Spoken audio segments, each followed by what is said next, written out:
Welcome, everyone. We are back again with Salt of the Earth, Episode 2, and exactly what I thought was going to happen is happening. Thank you, Lilith. I honor your truth. You will stop, though, because I will find out where you live. So,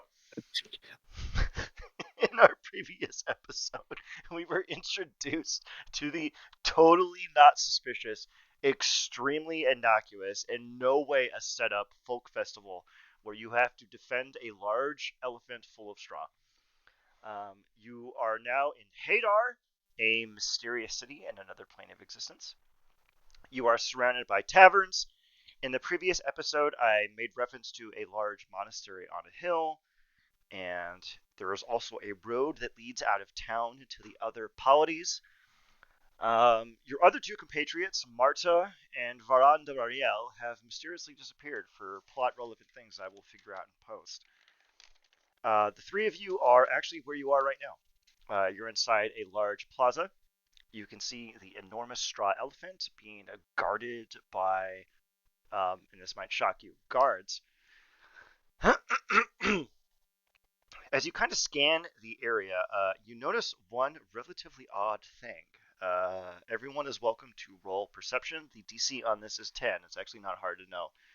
Just don't roll like a 1 or something. Foundry, god damn it. Is it screwing you over? It's reloading. Alright, we'll take a minute here.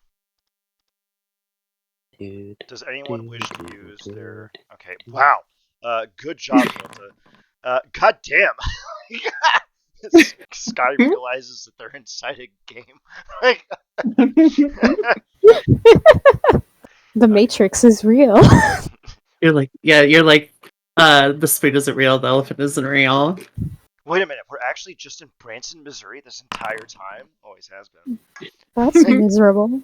I know, exactly. Woo! Celerity. Yeah, damn, Slurry. Damn, look at this fucking guy over here. Fucking peeping Tom, motherfucker, am I right? So, Celerity and Sky notice something relatively unusual. There's a very large crowd in the area. The chartreuse-colored, dark hair, green eyes people of the area are milling about doing their business. They're singing songs, telling stories, playing dominoes, bartering goods. You notice one salient fact. They all look relatively similar to one another. There's almost like variations on a theme of a person.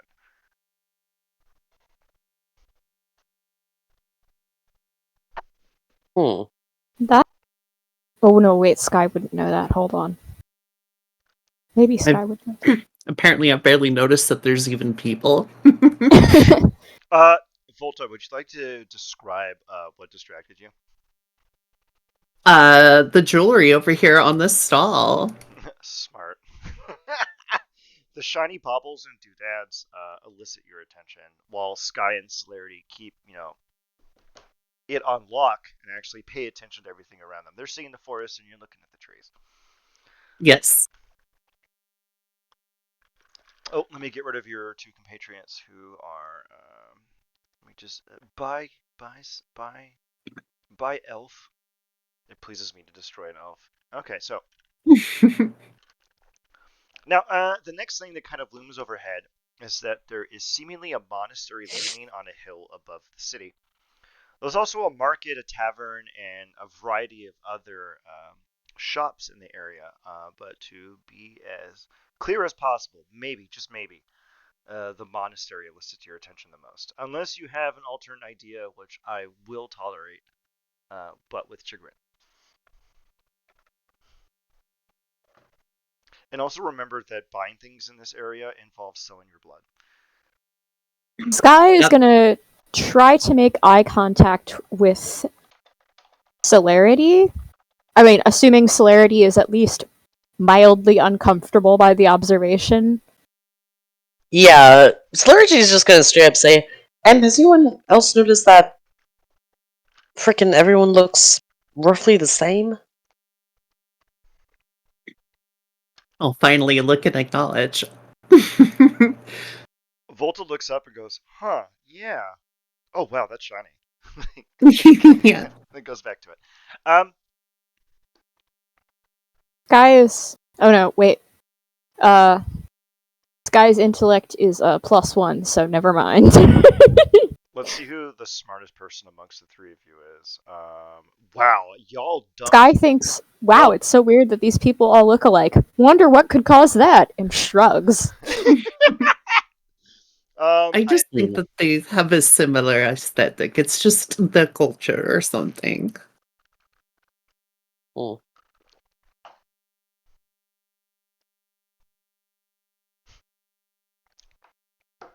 So we're No, I don't think Celerity knows the words genetic bottleneck. Never mind. Yeah, this was immediately what I thought of, and I'm like, nope. I have the helm equipped. My intelligence is still +1. So, you remember when you talked to the Thacker earlier, he discussed that his family had died recently and that they were in the morgue, and he vaguely alluded that he would not be opposed to a lot of you examining their corpses to determine their cause of death. You also have the monastery that's looming over the city, and taverns and restaurants and a few other combustibles around the area within the plaza. What would we like to do? Alrighty. Would we like Then- to go to the monastery, all? At least where I come from, monasteries often have food and directions for the lost and the in need. For free, that is. Sounds like a good plan. I believe that is probably a good place to check. I am very curious about some things anyway.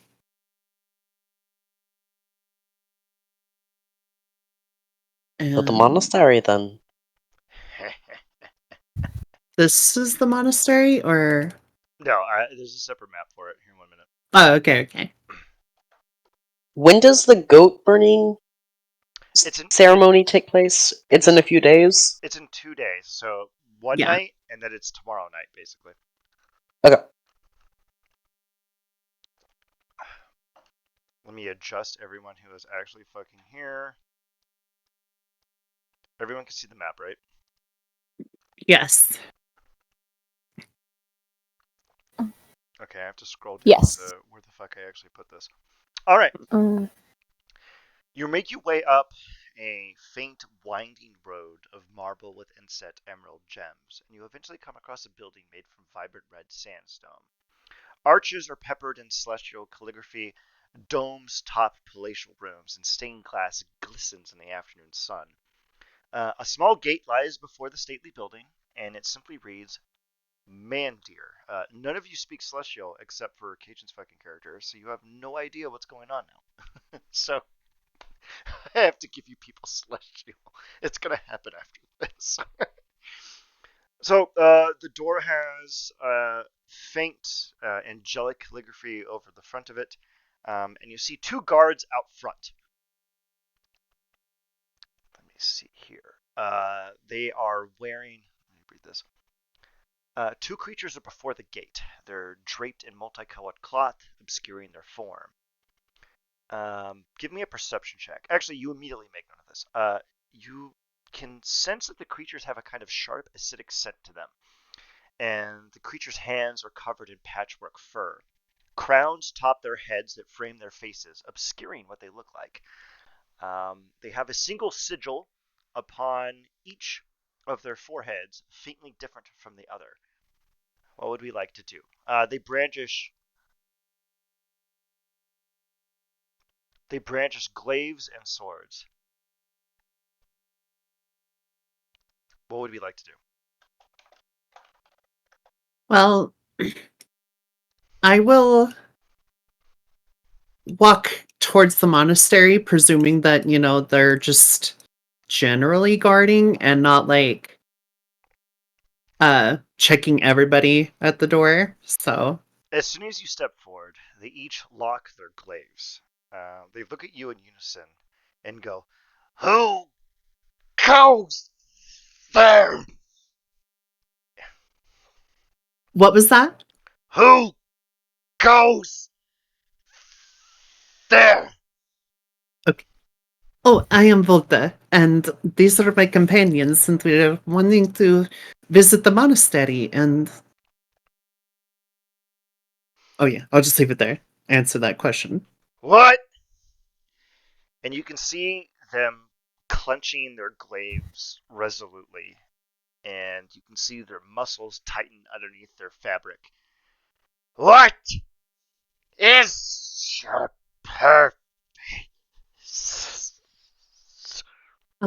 We were hoping to get some help. We are still understanding where we are, and just wanted to ask for directions and such, and some We are guidance. Go Sky ahead. will add, helpfully, we're lost. Ah, the Pujari would be pleased to assist the lost. You can see their muscles tightening and their bodies contort with every word they speak. Oh dear. What language are the sigils on their forehead in? Uh, with your Or just previous kind of like a nondescript magical. the sigils on their forehead are in celestial. Of course. With your previous interactions with everything, you've determined that everyone speaks infernal. Writing is conveyed in celestial in this realm. So you don't know what the fuck the sigils say, unless you somehow cast, comprehend language. In which case I'll be angry, but that's allowed. I'm definitely going to give you all the ability to read celestial writing after this, though, so I can just give you the MacGuffin immediately.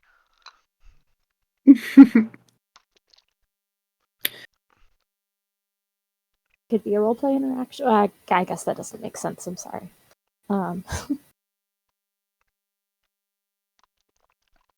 Does anyone want to do anything with these creatures? I mean, their every expression seems to be pained with anguish.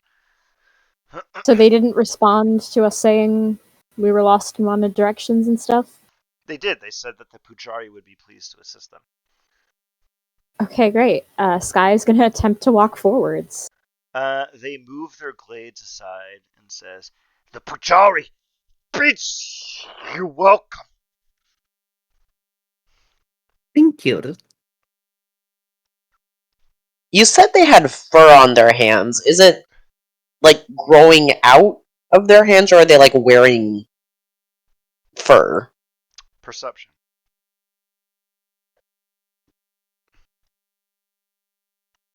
Watch, you're gonna fucking nail this.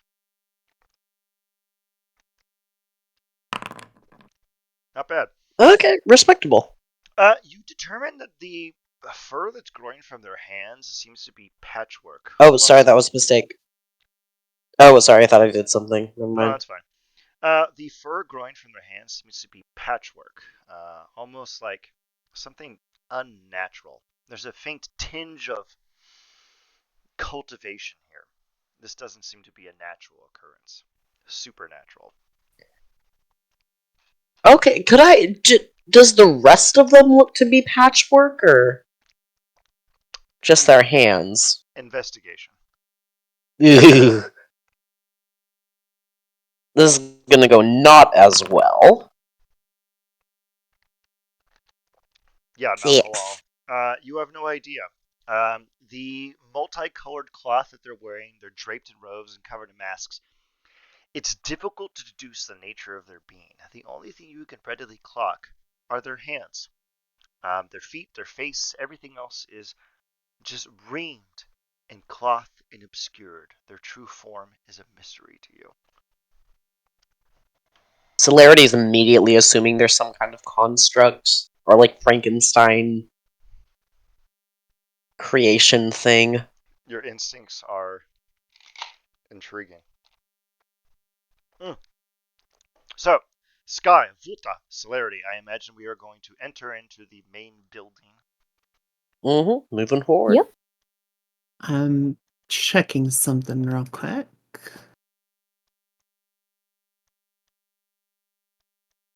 It's not added to features.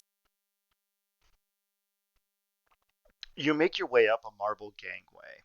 Statues surround you, reflected in firm, red sandstone. Incense fills the air, frankincense, myrrh, the smell of chamomile, and a faint undertone of citrus. Lemon, citron, maybe even grapefruit if you want it to be exotic. But there's definitely something shrill in the air. You enter into the main building. A long hallway goes forward. The interior has beautiful frescoes flanked by plants, lilies, and flowers. Faint thoughts of water flow through the temple.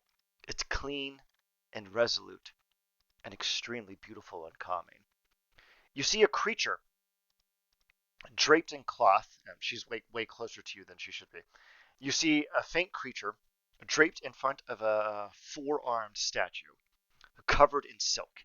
It's whispering to itself, and you can see it repeating various gestures as the cloth on its back moves as you see its shoulders and its back accommodate the movement of its arms. What would you like to do?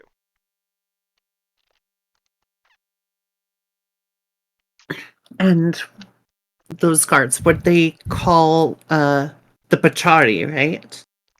It is Pujari. So Pujari. Okay. I'll put it in chat so you people don't have to fucking goddamn struggle.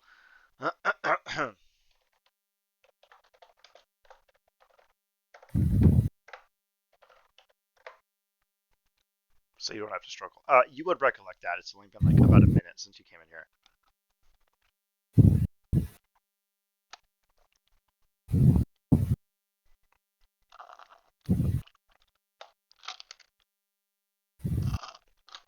Now the creature seems to be humming to itself.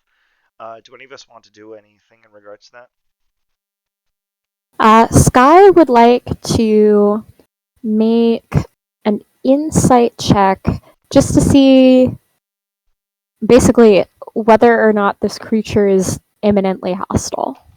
Go ahead. You notice the reverent atmosphere, the candles, the mosaics, the bugs and the flowers, and there's even small animals middling about. There's rats and squirrels and insects and various creatures that seem to be occupying this space with no semblance of hostility. If the animals are at ease, why shouldn't you be?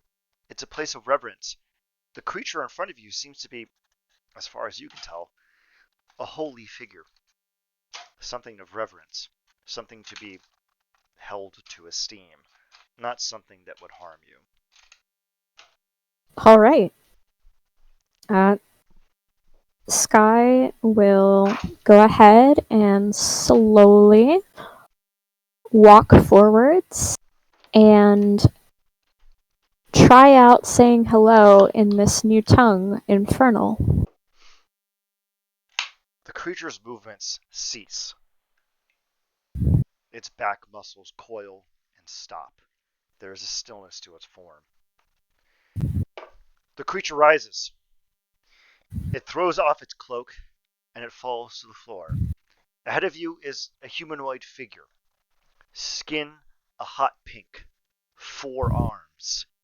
Black hair covered in golden bangs. Its eyes a virulent red.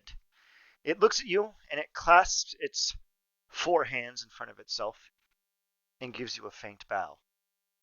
And it addresses you in Infernal. Greetings and salutations. It is a pleasure to have you here. Pray tell, what is the meaning of our meeting? They bend forward in a bow, give a curtsy, and right themselves. Sky will curtsy as well. Voltaire say, will as well. Celerity will bow. Awesome. Based. And Sky will say, in common, because I think we all speak common, we are lost. We all speak Infernal too, I think. Oh, we do? Remember that in my homebrew, Infernal is common. So speaking in Infernal means everyone will understand you, basically. Understood. Okay. So I'll just continue in Infernal. So I'll just say, we are lost. We are new to this land and do not know what to make of it. The creature folds its two sets of arms in front of itself. It looks at you and raises an eyebrow. Huh. A flock of lost birds. From whence do you hail? My masters bring people here, on occasion to thicken the stock. I imagine you were brought in the same manner? And what do you mean by thicken the stalk? The creature raises its eyebrow. It's like to enhance the brood, of course. Ah, you do not know the legends of my people, do you? I have never laid foot here. I am from a place called Ravenloft, and I met them. It's gonna gesture, but like a little bit tightly. This morning. The creature places its two sets of hands in front of each other in a form of prayer. It whispers something to itself, and a table appears in front of a lot of you. It is laden with various foodstuffs and teas, little snacks and trinkets. It looks at a lot of you and says, "Please, sit. We will imbibe, and I will instruct you as I have instructed others. It is my duty. It is my honor. It is my passion." Oh, there's one exterior note outlier that I have to explain for this room. Do you see the four white squares in the room? Yep. Those are tables, and there are humanoid shapes under them, and covered by a silk cloth. You cannot discern the nature of the humanoid shapes beneath them. And with your perception rolls, you smell nothing that indicates rot. So you're not under the impression that they are dead. It's something stranger than that. I'm sorry, they're under the tables or on the tables? They're on Under. the table and they are under cloth. So it's just Oh, there's bodies on tables covered in silk cloth.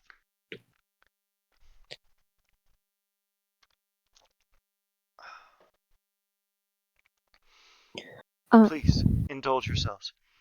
There is tea, and do you have a preference for lentils?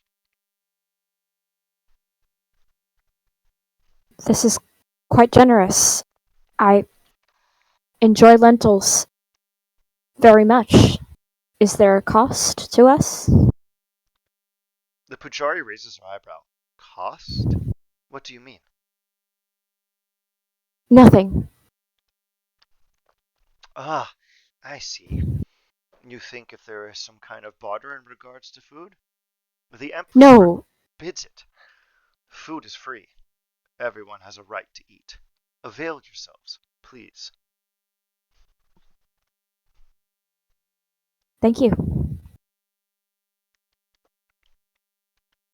It's curried lentils, expertly fried tofu, fried green beans, and a variety of puffed wheat snacks filled with cheese. And, of course, honey.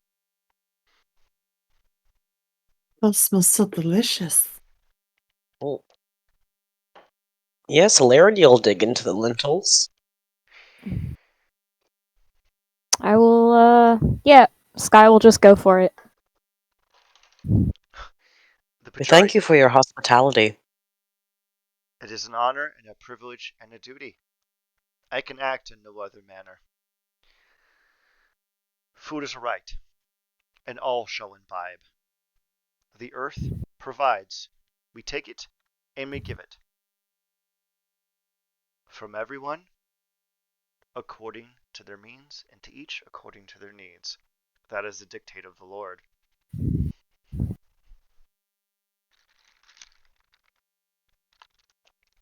So, are the, dead things next to the food? They're pretty close. So, do you see here? Like, I'll ping it. Do you see this like little weird little thing directly in front of her? That is where she's laid the food down. I'll move a lot of you up. So Okay, I see. So you're basically here, and she is here. Okay. So Okay, it's got it. expertly fried tofu, Great. Lentils, little wheat puff snacks, honey, and excellent tea.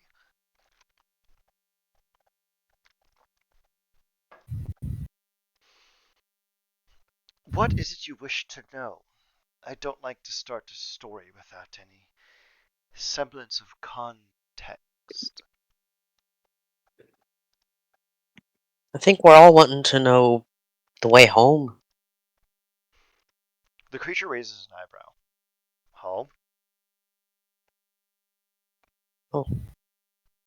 Like Sky said, we're not from this land. We're all, I believe, from different lands. And we'd all like to get back. The Pujari extends out its hands.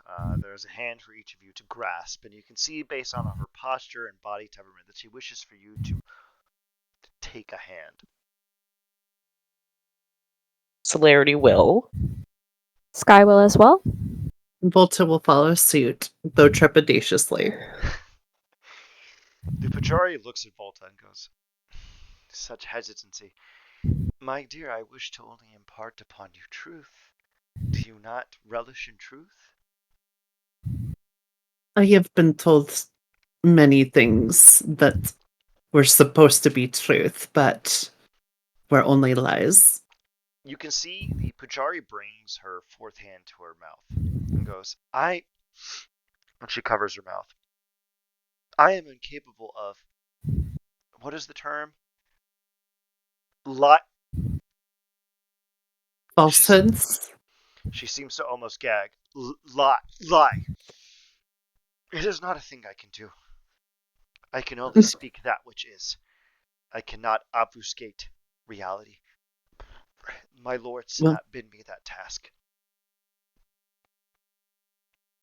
I'll go ahead and take her hand. Share your truth then. You are in a land ruled by the dominion of my masters. I have sought for some time to assist them in their tasks. There was a time when my masters ruled over a great empire, but they were felled, destroyed, slaughtered, ruined by a feckless revolution. The peasants rose up and took up arms and drove us from the great castles, and now we dwell here. It's unfortunate. There used to be many, but now there's only three. The three that remain, and I serve them. I am their high priest, specifically that of the Empress Antoinette.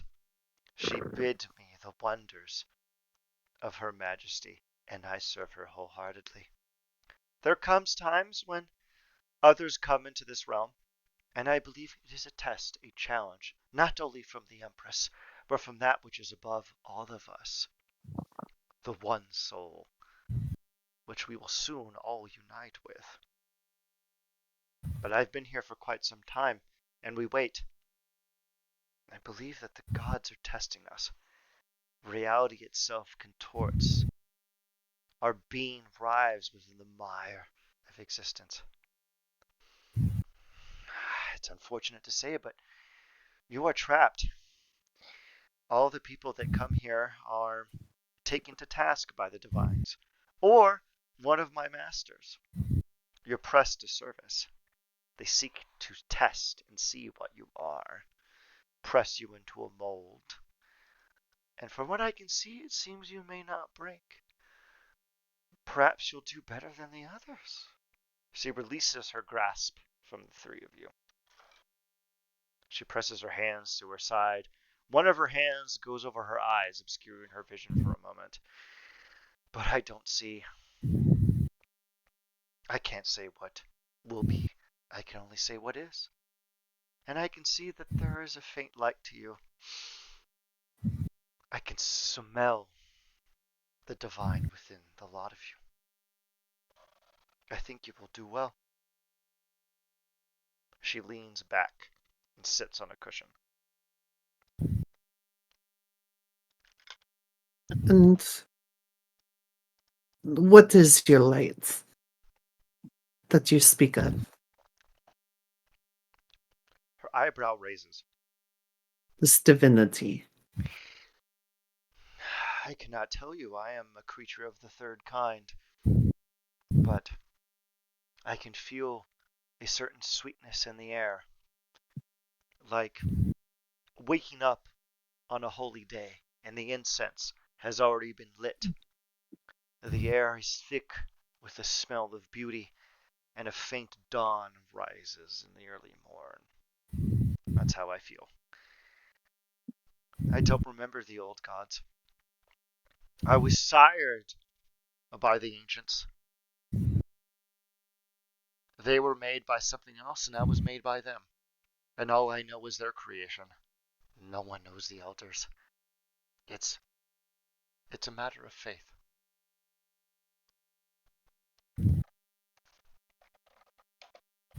Hmm. And What? your master, what has she bid you? Are you here just to guide the lost, or? It is my duty to introduce others to our realm, to guide them, to heal them, and to help them. But I am forbidden from leaving this temple. If you find yourself in need of aid, or if your bodies are bruised, I will mend you whole. But I cannot participate in anything else you do. That is the mandate of my lordess, the Empress Antoinette. I see. Sky Celerity, have any commentary? Sky is taking this in to the best of their ability. He's not very bright, but he's starting to think that Sky is starting to think this might be a problem he can solve with his penis, and is very willing to try that out. Out of character, this lady can give you a hand job so great you'll die. So. This lady just said that she can't, participate in our trials, so That's not a trial, that's a tribulation, my sister. she can't participate in either, so, he has to go get someone else pregnant. So you had mentioned about improving the stock. Are they meaning that we're more or less expected to add to the lineages of the people here? Or am I taking that too literally?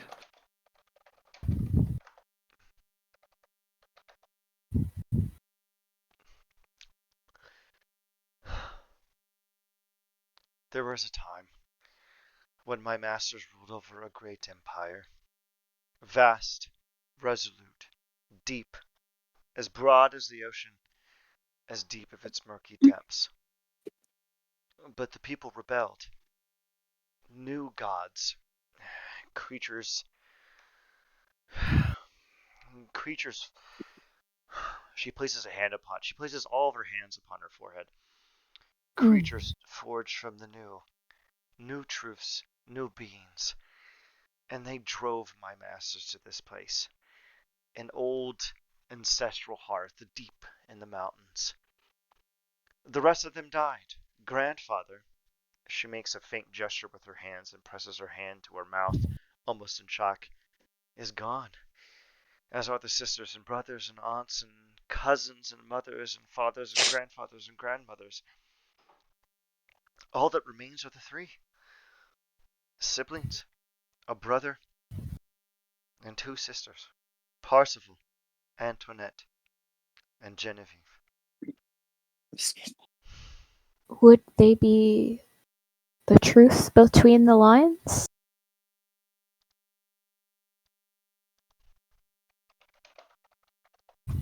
The Pujari raises an eyebrow and goes, I know not the meaning of your words.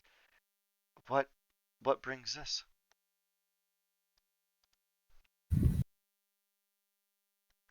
Many queries. In due time. Struggles to understand. You will know. Do you know the difference between intelligence and wisdom? The Pujari places her hands together and presses all of them below her chin in a semblance of thought. Pray tell. I love this heart. It's so pretty. I know it's fantastic. I meant to show it earlier. It's great. Yeah, she's really beautiful. So, she clasps her hand together and goes, I. Intelligence is that which can be known in books. It is the learned thing, the material, the carnal, the primal. You can worm your way through life and you can learn many things. But wisdom, and she raises all of her hands together and places them together in a firm point. Wisdom is that which can only be known by experience. You can only know what I am by being me. Is that correct?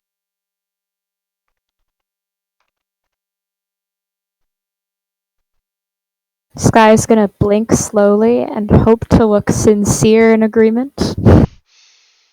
I can see that you are confused. Perhaps you need a further example. So, intelligence is knowing that a tomato is a fruit, and wisdom is deciding not to put it in a fruit salad.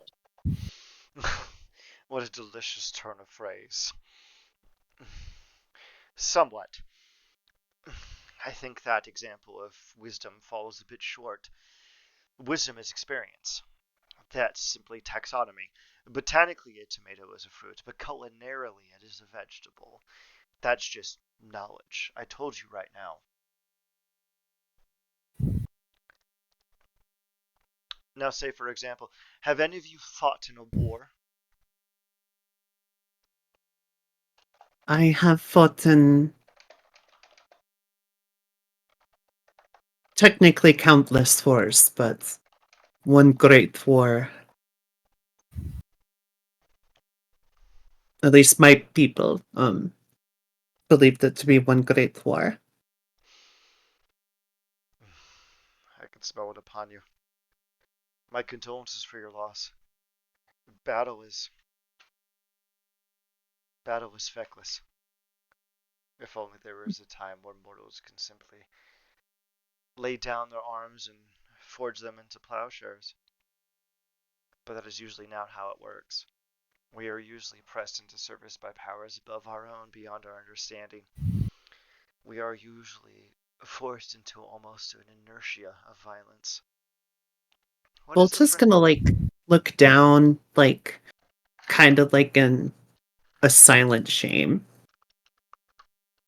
Dupajari steps forward and places a hand on your shoulder. My sister, do not worry. There is a time where one follows orders, but I can sense in you that you have decided not to. Was that correct? That is. It is also why I'm not here to find a way back home.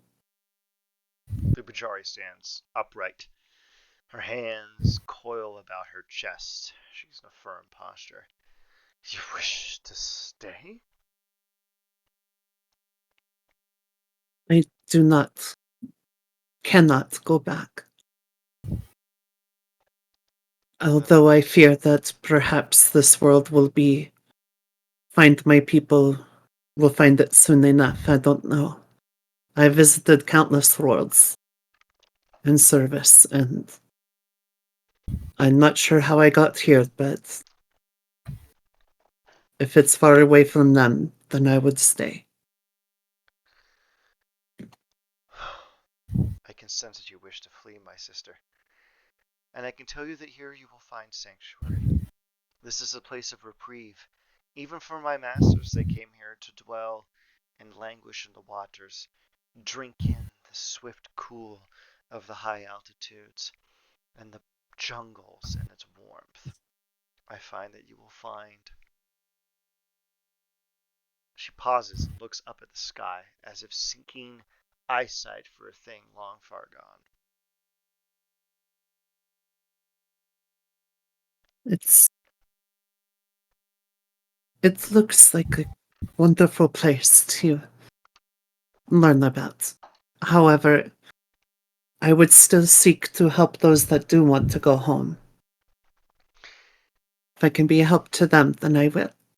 The Pajari's eyes widen, and she places two sets of arms on each of your shoulders. She leans forward and says, "You are more than the choices that you have made. You are the choices that you will make in the future. Within you, there are multitudes. Honor that truth, and you will do well."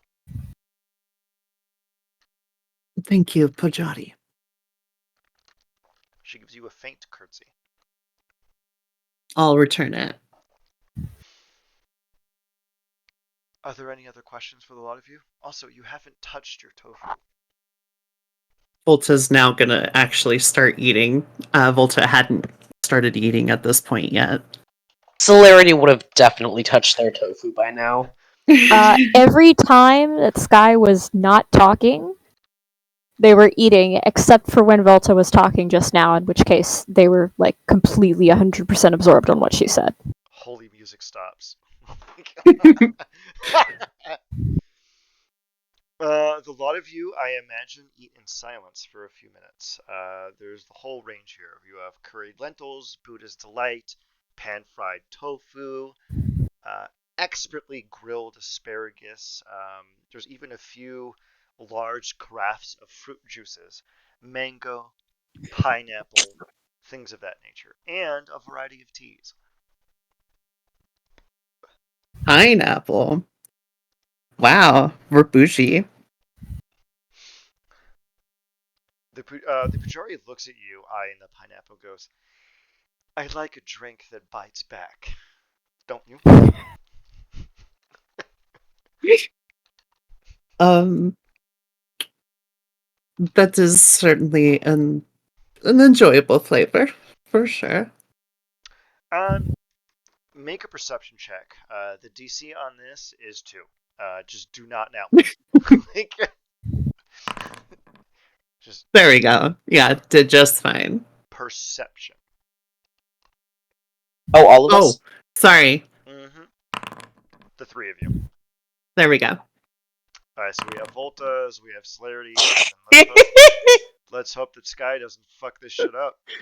I know there's a 2. It's exactly a 2. The 3 of you notice something deeply unusual about the food here. It's all vegetarian. You actually haven't seen meat on offer anyway. Even while you were bumbling through town, you didn't see a butcher shop, you didn't see leather, you didn't see anything of that nature at all. Everything was vegetarian. Find another source of protein. This certainly, like, that was something I definitely, like, understood immediately from the description. But, Volta seems, like, kind of, like, excited to partake in new foods. And actually looks like she, like, as if she's looking on her first extravagant meal in possibly a lifetime. The Pajari leans forward and places a hand in front of your plate and goes, "My sister, you seem famished. Have you been deprived of mind and body?" I I eat as little as I need usually. Um, it is something I had to develop as my rations were taken or limited a lot Uh, of the time. I And I see. also did not enjoy the partaking of creatures of the many worlds that we took. The Pajari's 4 hands cross across her chest, and she goes, "You understand the principle of nonviolence. Everything that is alive, within certain parameters, are simply a sliver of the divine soul. We are all one, and to eat or kill one of us is to harm all of us. You will find that this realm does not care for," and she places a hand upon her mouth, slaughtering other creatures for sustenance. Plants, the waters, the fruits, they give us what we need. There is no need to slay that which truly lives.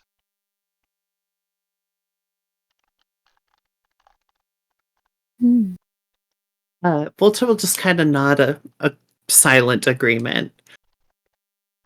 Was also not going to state her exact opinion either. Based. Sky sees and hears stranger rules in stranger places all the time and just kind of nods nonchalantly. And continues to scarf down the expertly fried tofu. Yep. Yes. Honestly, expertly out of character, expertly fried tofu is extremely hard to find. And if somebody fucking pulls that shit off, you fucking eat it. It's incredible. Is it really that difficult? It is. It shouldn't Like, be that difficult. Okay. well, Huh. okay, okay, Ken, out of character. Yeah. The white devil doesn't know how to do it, and every time I'm in the U.S. and I have to get a decently fried fucking tofu, it's hard because people. Ah. Yeah. Now, if I was in Singapore, I could have real food, but I'm in America and I live in southern Arizona. It is very difficult to find decent pan-fried tofu. All right. Okay, so one, like, you want to use like the firmer tofu. If you're using a softer tofu, you're gonna have a lot harder of a time. Two, Yeah, of course. like to hopefully get like the nice crisp, probably coat it in like potato starch or something. That's typically what we'd do for like agadashi tofu or something like that. Like, it really shouldn't be super difficult. Sorry. No, no, this is exactly the kind of conversation I wanted to happen. I really wish I gave you a character to come in and go, by the way, like, we use starch when we fry. This is lovely, actually. This is Yeah. lovely. One of my favorite things to do in a D&D session is food, because food is the easiest way to get to character.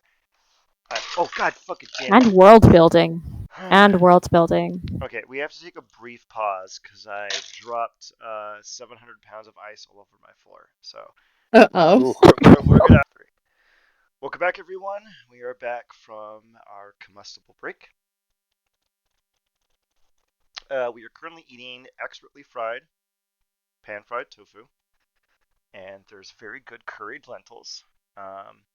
I actually have a recipe book in the other room, and if anyone asks any questions, I can just get up and go grab it and answer them. But I really hope no one asks me about the ginger content of this stir fry.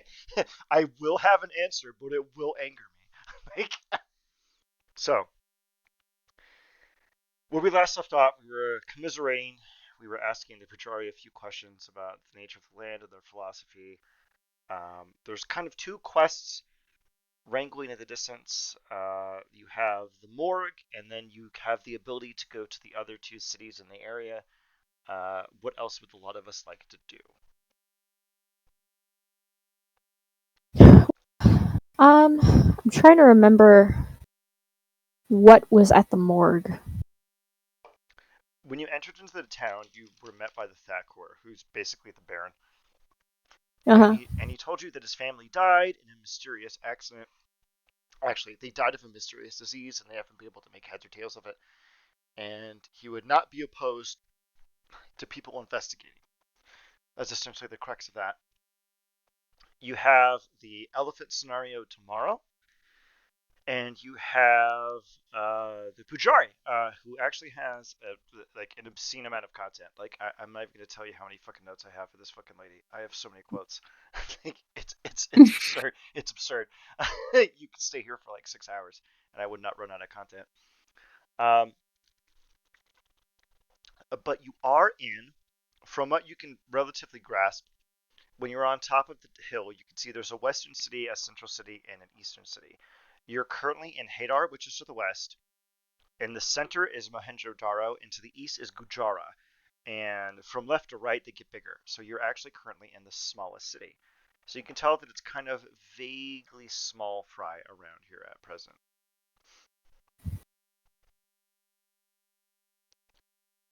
Okay.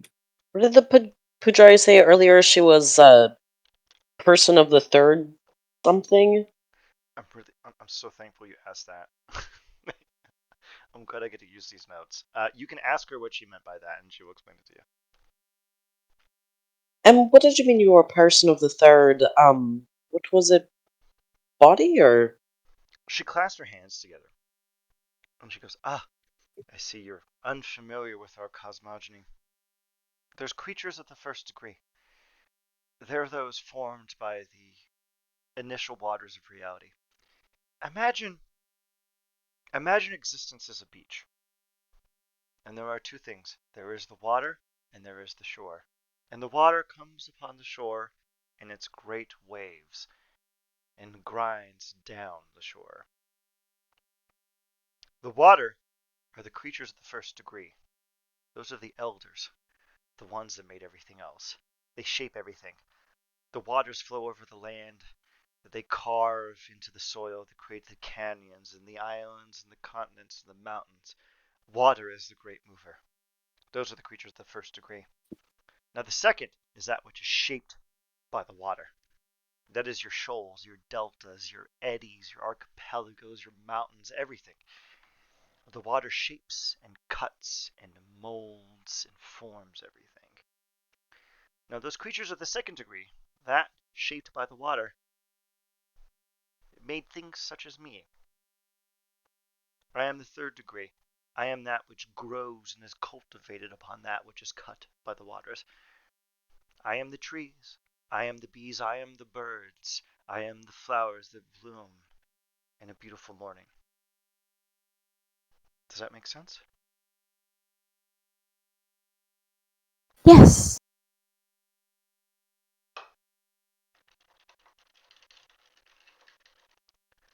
Is there anything else?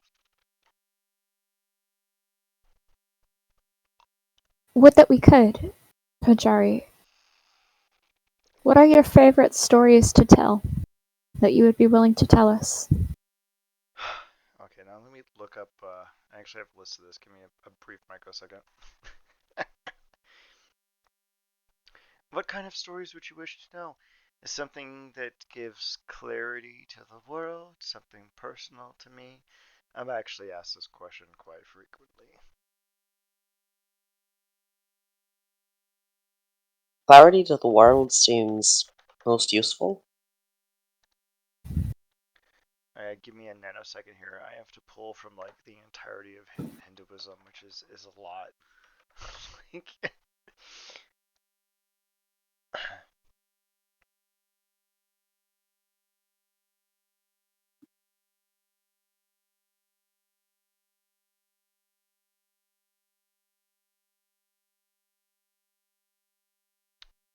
now, in accordance to my people, traditionally we tell things that are, what's the word? Amusing. Would you care for something funny? This guy's gonna look at his companions and see if anyone seems like they're urgently waiting to speak. And if not, he's gonna nod. I assume that Volta and Celerity are stuffing themselves full of tofu. Does that sound like an accurate assessment? Hell yeah. Yes. Honestly, good pan fried tofu, pretty great. Like, gonna throw it out there. Not a controversial opinion.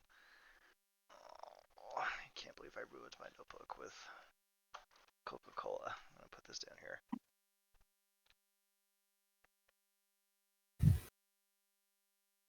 I'm trying to find the exact story that I want here.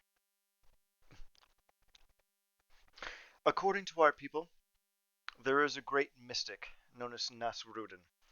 This great mystic, Nasrudin, was availing himself down a great farm in the provinces of the old empire. He came upon a field. He saw pumpkins growing firmly upon the ground, and acorns in a great tree, the tree's boughs giving shade to the pumpkins in a grand orchestra of existence. Now this mystic Nasrudin said, "Ha! What foolishness!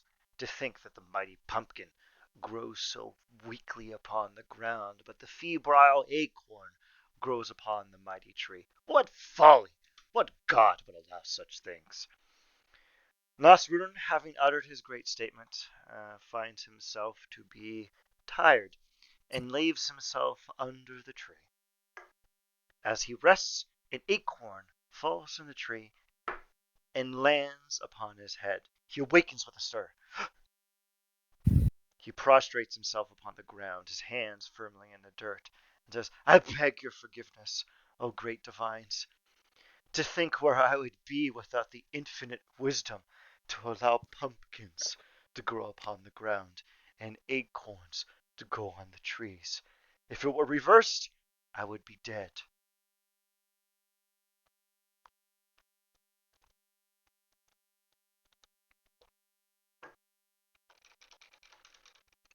You can hear the faint clatter of crickets in the distance. The Pujari clears their throat and waits to read the room again.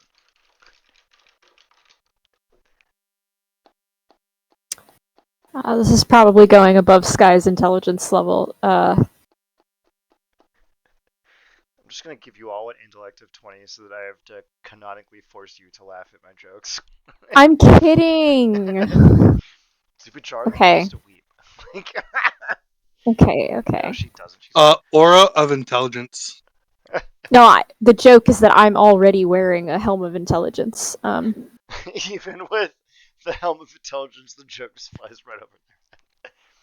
No, if I'm allowed to get that, then yes, I'll laugh and play along.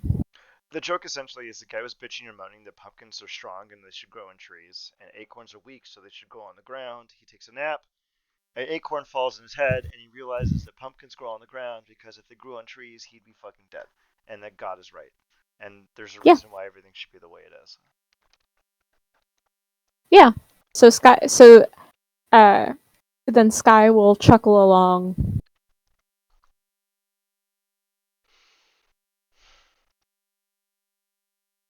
The Bujari looks at you and says, I thank you for your courtesy. It's been many times since I've told They pause for a moment. A joke. The Bajari pats themselves in the stomach and goes, oh, I'm getting quite full and I have to continue my operations. Is there anything further you need of me?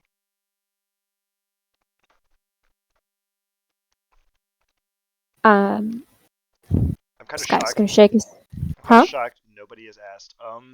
What's the deal with the bodies under the fucking cloth, my guy?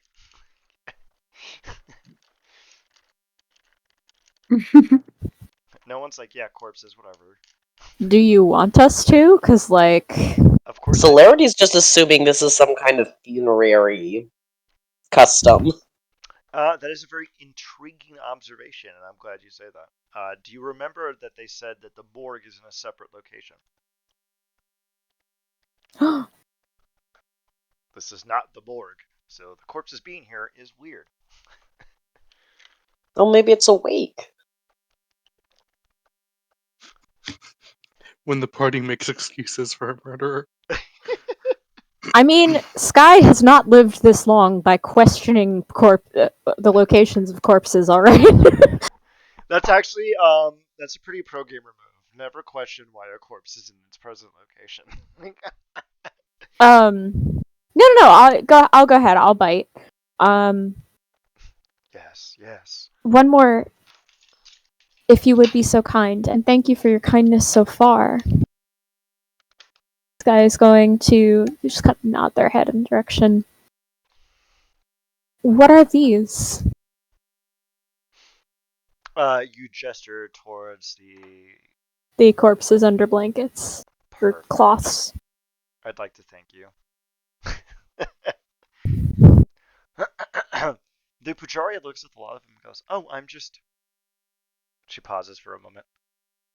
I'm working on a puzzle. What did she say? A puzzle? Yep. What sort of puzzle? I'm trying to figure out the riddle of what makes things what they are. I've taken some of the people, those that have died, and I've taken them apart and I've put them back together. But no matter what I do, there's always a piece that's missing. I can't bring them to life. I can't make heads or tails of it. I've tried and I've tried every different arrangement that I can think of. I've put them upwards, backwards, forwards, upside down, catty corner, and they remain dead. I don't know what I'm missing. There's something here. I've just been trying to restore the fruits that have gone missing, the trees that have died, the things that have gone away ever since we were here.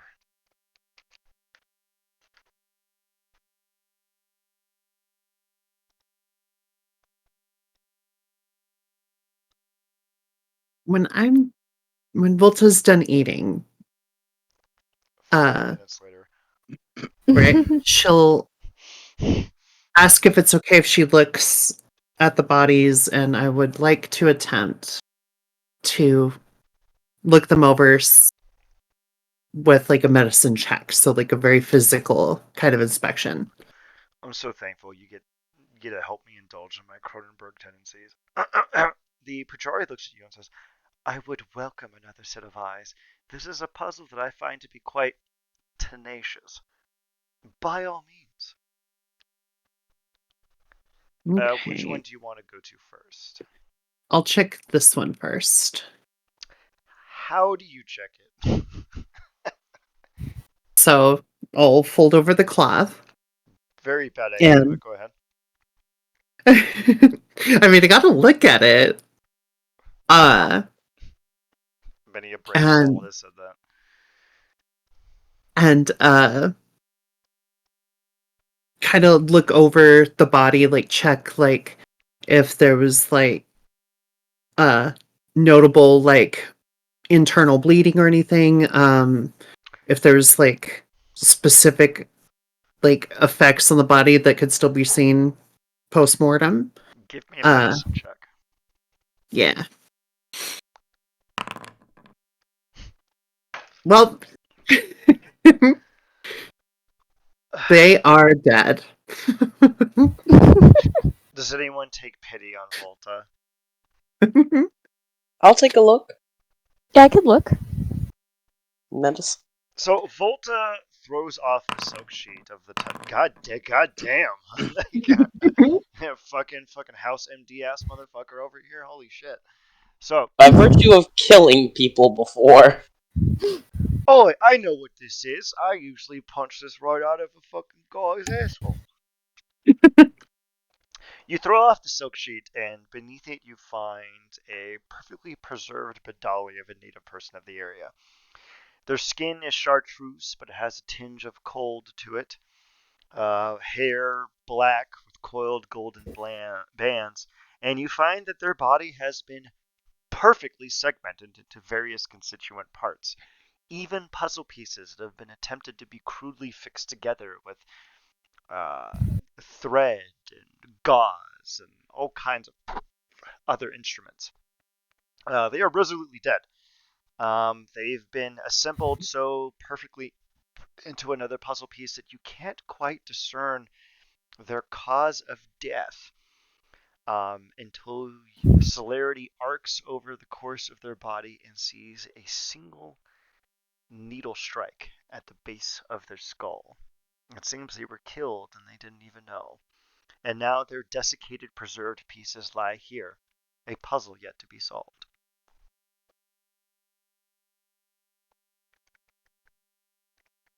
Do you G know gang. why they were killed originally? That's an interesting method of murder. Who are you conveying this to? Pujari. The Bajari clasped their hands together. They gave themselves to the cause.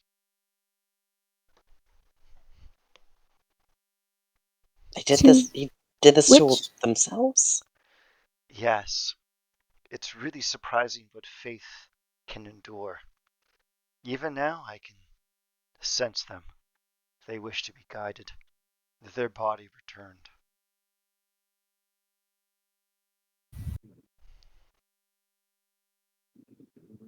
And as you ponder the wound, you can see that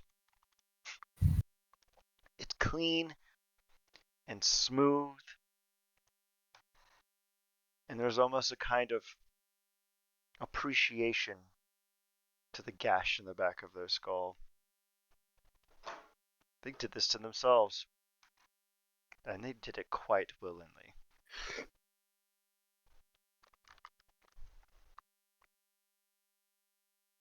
If you don't mind me asking, for what what's the purpose of giving themselves up to the gods? There was a time when our people were many. We had a vast empire. There were multitudes of us. There were many fruits, many trees, many things to cleave, many things to harvest, but those things have shriveled over time. We were pressed here by the new ones. And when that came, my masters fell upon the most succulent fruits of the people, and now they are gone. Those fruits have withered away, and I just simply wish to figure out what made them go.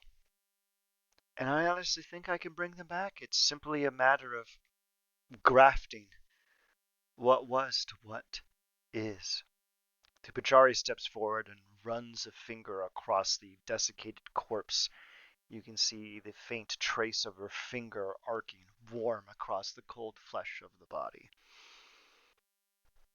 It just requires cultivation. And I'll bring back what was lost. And then the masters will wish for me to return. It is my duty. For you to return to where? To the court. And for the court to return to the material plane and regain our lost lands. The people do not need freedom, they need rule. Free will is simply an excuse for chaos. The only thing one should do with one's mind is righteousness and obey. I fear what the prime material is now without the guidance of my lords. Their stewardship was exquisite.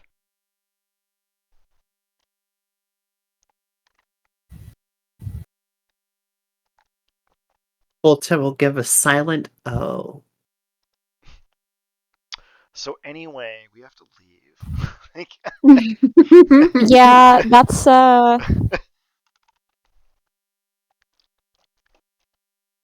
Sky is just going to look at his companions, just be very, very aware of where each of them are sitting.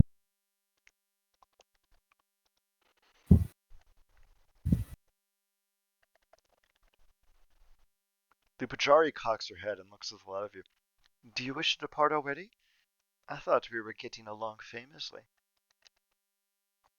Oh, you said you were getting tired, so after my question, I thought we had to go.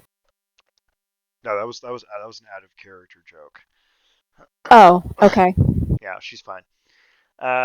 You could tell that there is a tinge of weariness about her face. She's getting exhausted.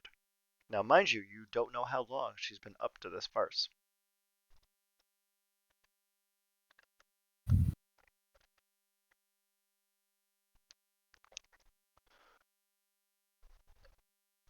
Could I get the recipe for that tofu? Of course. She gestures in the air, and appearing before you, a faint papyrus scroll with the exact recipe for the tofu. Beautiful. Or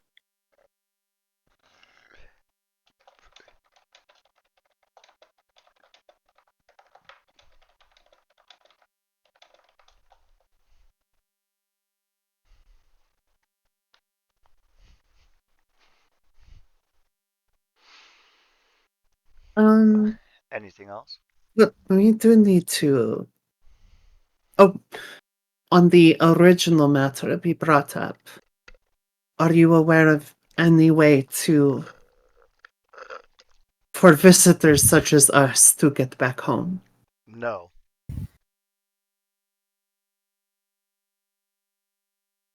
are you aware of Has someone who might know? No.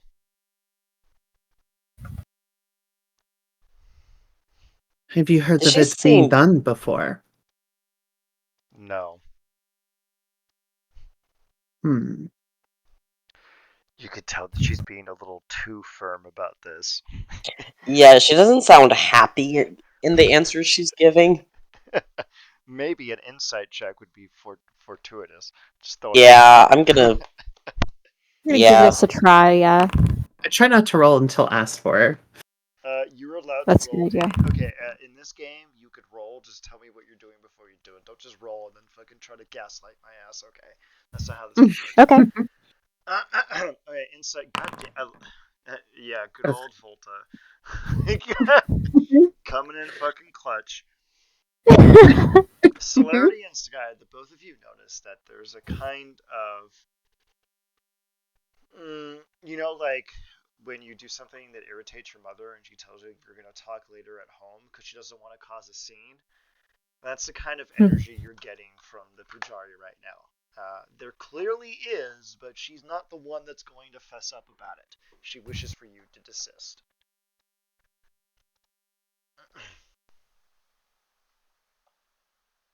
Yeah, and something tells me we don't want to get her too angry.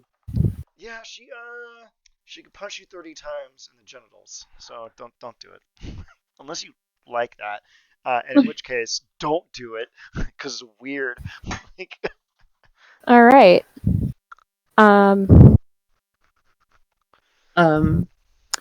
So she seems irritable. Sky will kind of test the waters with,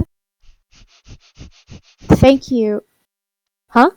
no, I was just laughing at what eventual chicanery you're gonna pull off. Go on. Okay.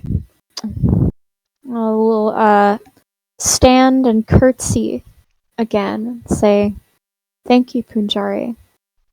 In return, is there anything that may help you rest and restore? There is one thing that's been plaguing my mind. Could I trouble the lot of you for assistance in a task?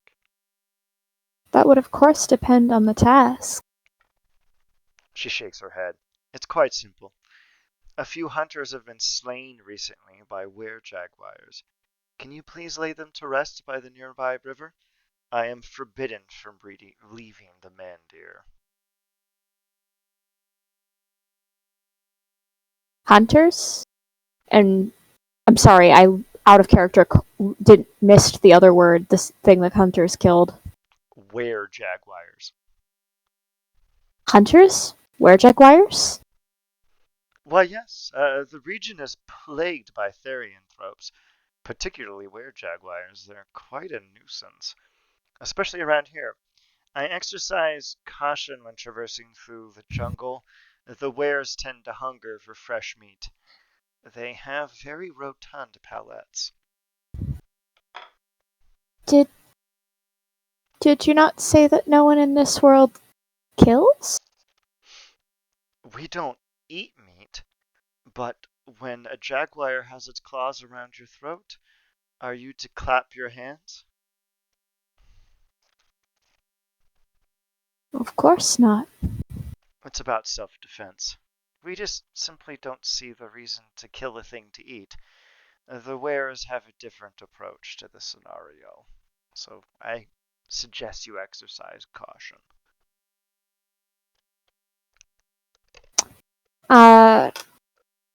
Sky is gonna I hope this isn't a bad idea. Oh no. Sky is going to would Sky be able to procure a sending stone just like easily? You would have to ask. I mean, like, is that something Sky would reasonably have on hand or have the materials for on hand to give to the Punjari? A connection with Sky. I would say yes. It's an uncommon item. It's not egregiously Okay. out of character. I mean, okay. So Sky is going to procure their bag sending stone and kind of a little flourish of his wrist, the dainty wrist, present it to the Punjari. Say, if you need to call, Sorry, he will say, if you wish to call. And either she'll know what it is or not, and, he'll explain. Dupujari steps backwards, her hands clasped to the side of her hips, and she goes, "You're versed in the arts of artifice?"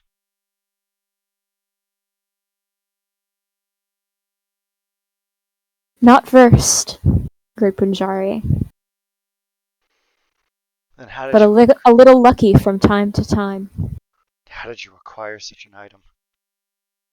She says this with trepidation and a kind of tentative lilt. Such items are a gift from my benefactor. Your benefactor must be a creature of such repose.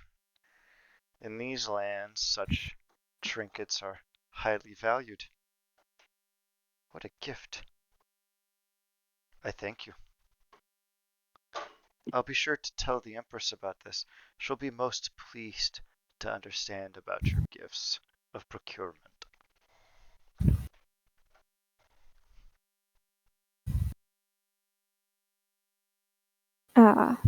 Guy will do the polite curtsy thing. Yeah, one of my favorite things in my notes is if the players give anyone an arcane item, bad things happen.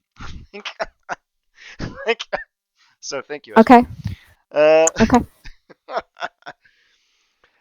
She gives you a faint curtsy and says, "If you wish or need of my services, I am at your beck and call, and I thank you for this, and the Empress thanks you."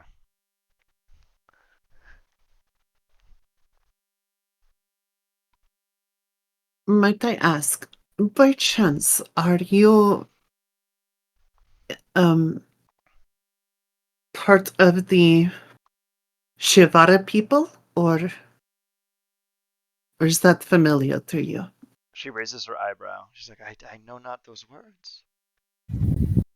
Hmm. I was just curious because you look like beings that are a part of the Legion, and they are tall and have like 6 arms. So I was wondering if you were perhaps one of such peoples. She chuckles. Unfortunately, I only have the 4. Eh, I find being deficient into your eyes to be less than seeming, but I suppose we can make this up at a later time. Now, Oh, I must I return. don't know if it's. Huh? There is no Uh, need for apologies. I am a very tolerant woman. That's why I'm here. you have been most tolerant of us. Thank you. Oh, there hasn't been much to tolerate. If other people were here, maybe I'd have something to complain about. Jack. And, like, I have no need for your apologies. You have abandoned no graces here. You have caused me no ills. You have done nothing that causes me harm. I wish you bounty in this realm. Is there anything else you desire before you depart? These guys just shake their head. Hmm. Well, Thank you very thank you for much. the recipe. Yeah, honestly, a good pan-fried tofu is pretty based. That's the most valuable item in the game. It's worth 1,000,000 gold. Congratulations, Slurry. Good luck selling it though, because these assholes don't take gold. Actually, hold on a second. I have the Well, exact. if they're the ones buying it, they'd be. I have the exact gift for this scenario. This is how I feel right now.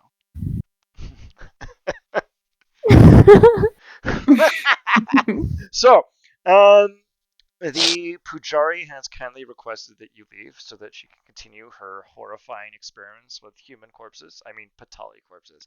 And you still have not asked what the people in this area are called. We're 1.5 sessions in, and no one's go, "Hey, what are you gooks called? Like anything? Like got a name? Nothing. Nobody's asked that yet." Like, it's just Nope. really, no one's asked. Like, which is weird. You keep coming across chartreuse-colored, black-haired weirdos with gold bangles, and no one's like, "Hey, what the fuck are you?" Like, nothing.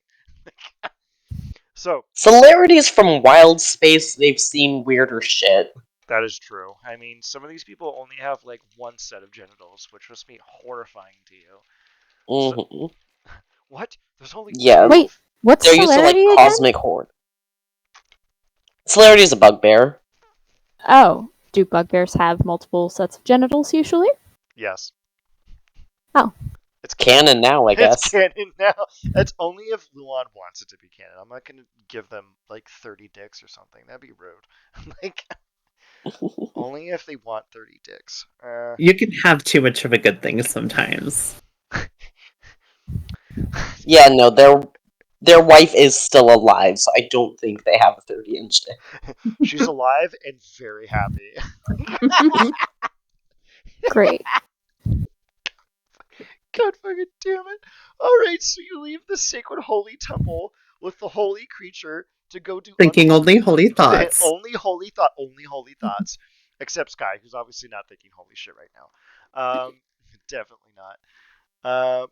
Where would we like to go? We have the morgue left. There's the tavern. There's a couple other nonsensical things left. Where would we like to go? 30 dicks. That's a lot of dicks. I guess let's try the morgue, because that had been the last thing floated.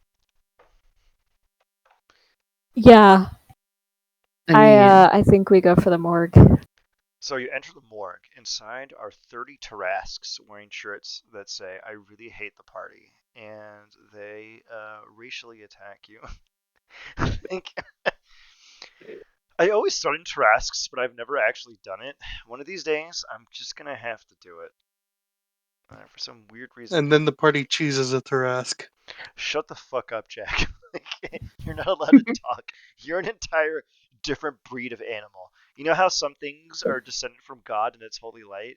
You descend from the devil. Okay, Jack? Just gonna throw that out there. From the devil. You know, if you summon a Tarask in the Tauntine, Dilbert will seduce it. Yeah, I know. He'll roll a nat 20, and then I have to narrate a scene where everybody, like the scene in House of You Hope. get to use your knowledge of lizard sex now. All right, You're all right. right. Who said Tarask?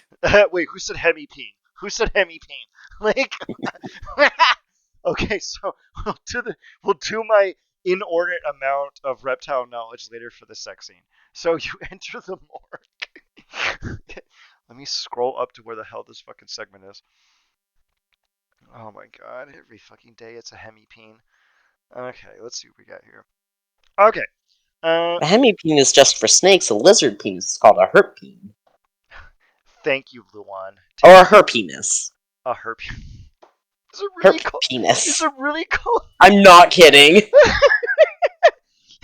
Man, lizards are just fucking on a different level. So anyway, you find yourselves within the morgue. You get in here relatively unmolested.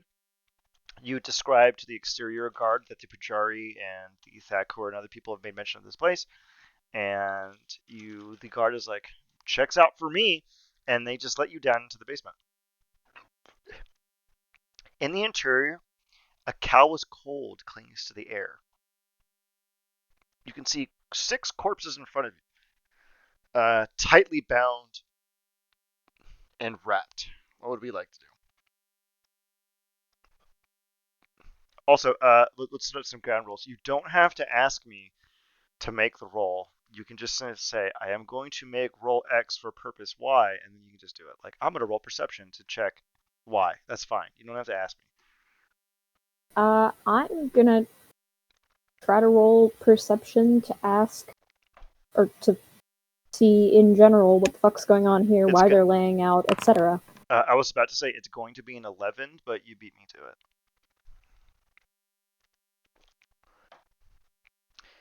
You can see that 4 of them are tightly bound and ornamented in celestial runes. Based on your perception, you presume that this is some kind of funerary rite, and 2 of the corpses just simply haven't been prepared for the funerary rite yet.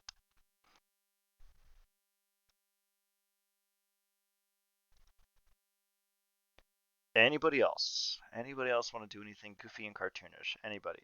Anybody? I'd Not like you. to Not you, check Jeff. out. I'd like to check out the two corpses that haven't been prepared yet, because it seems disrespectful to unwrap the ones that are already, prepped for the funeral. And I know you said they died of a mysterious disease, but I'd like to look at the back of their necks to see if they have the same injury that the self-sacrificers at the temple did. You unfurl the two unbound corpses and discover that they are relatively young-looking creatures from this area. You don't know how they age relatively, but based on your understanding from wild space and encountering various cultures, they seem to be prepubescent, maybe 10 or 11 years old, and they are both male. They do not have the marking on the back of their head. They have not been slain. You can tell that their skin is usually the creatures in this area have chartreuse colored skin, very pale, ghostly green. This one is a dark emerald, and you can see kind of stretching, elongated arms of dark green, almost like their veins came to life underneath their skin. They seem to be quite sickly. Okay, so it seems like the emerald green isn't what color they'd usually be. It's caused by the disease, probably.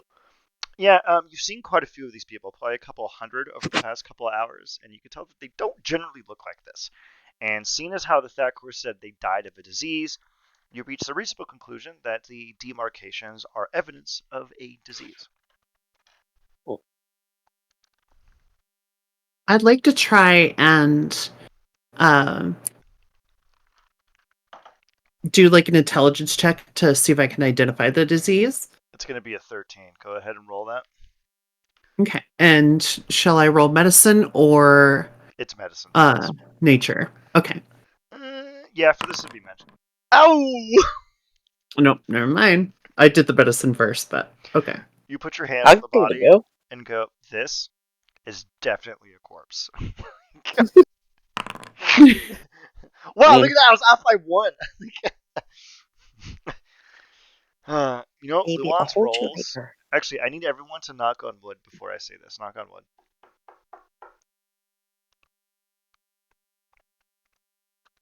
Done. Okay, Luan. Done. Done. Lilith. Done. Okay, Luan's rolls have been suspiciously good. Yeah. Yeah, Luan It's wait till we get legendarily. into combat. Well, thankfully in this game, combat is Definitely drink fixed. snake. Unless you go to like Sergeant Buttfuck's Ass Blaster 9000 location, you won't get into a fight. It'll be pretty obvious if I tell you. So in front of you is a very large sign that says 30 feet ahead of you is a fight. Just don't go there. like it's not hard. Okay, so celerity with your medicine check, you deduce that the striations underneath the creature's skin seem to be reminiscent of a fungal infection. You can see necrosis of the flesh. Their flesh is brittle, and that their fat deposits seem to have disappeared. The creatures look unusually gaunt, and this cannot be attributed to the longevity of the disease or anything like that. It looks like that the fungal infection itself seems to have consumed the fat deposits within them, and that is what caused them to die. Well, that's horrifically creepy.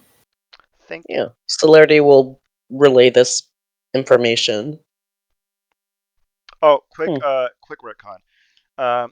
When you left the Pujari, as a thank you for being very pleasant guests, she gave you all the knowledge of Celestial so that I don't have to engage in this cartoonish farce Full. of telling you that you don't know what the sign says.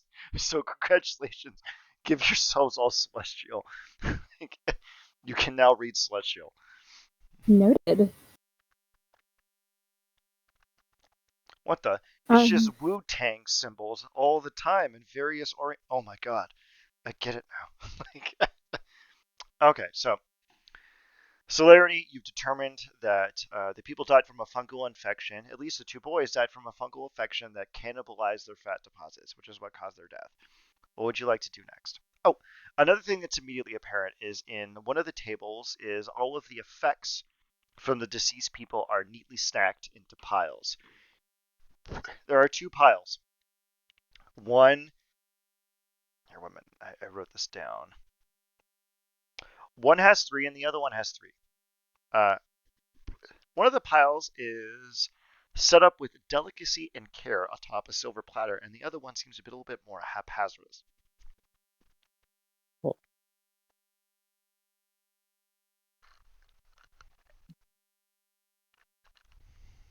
Well then. Go over and look at the effects. What are they? Let me open up this list. Now that you actually can read, actually, this is relatively straightforward. Okay, so do you go to the haphazardous pile or the non-haphazardous pile? Let's do haphazard first. I'm gonna follow Celerity, because Celerity seems to know what they're doing.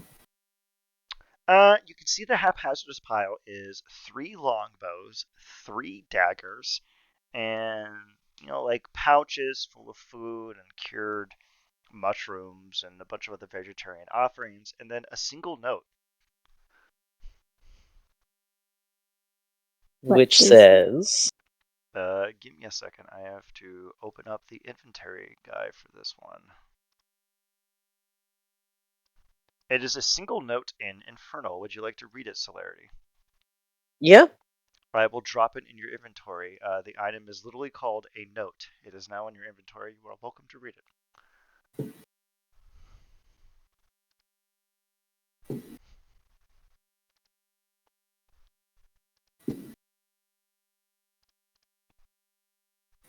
A note.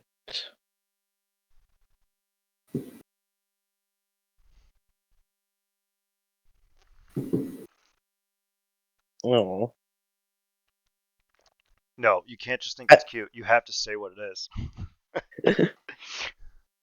I look down the tracks and see you coming, and out of every haze and mist, your darling rumpled trousers are hurrying to me. Without you, without you, dearest, I couldn't see or hear or feel or think or live. I love you so, and I'm never in all our lives going to let us be apart another night.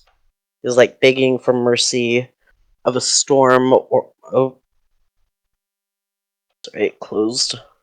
It's like begging for mercy. Okay, baby cat. Sorry, my cat keeps trying to cuddle. We understand. And these are all children that these notes are on? Or Oh. the notes clearly belong to a child? You can't tell because 2 of the bodies are young men. And there's 2 Okay. piles here. One is neatly organized and the other one is not organized. You can't readily tell which pile belongs to whom. Okay.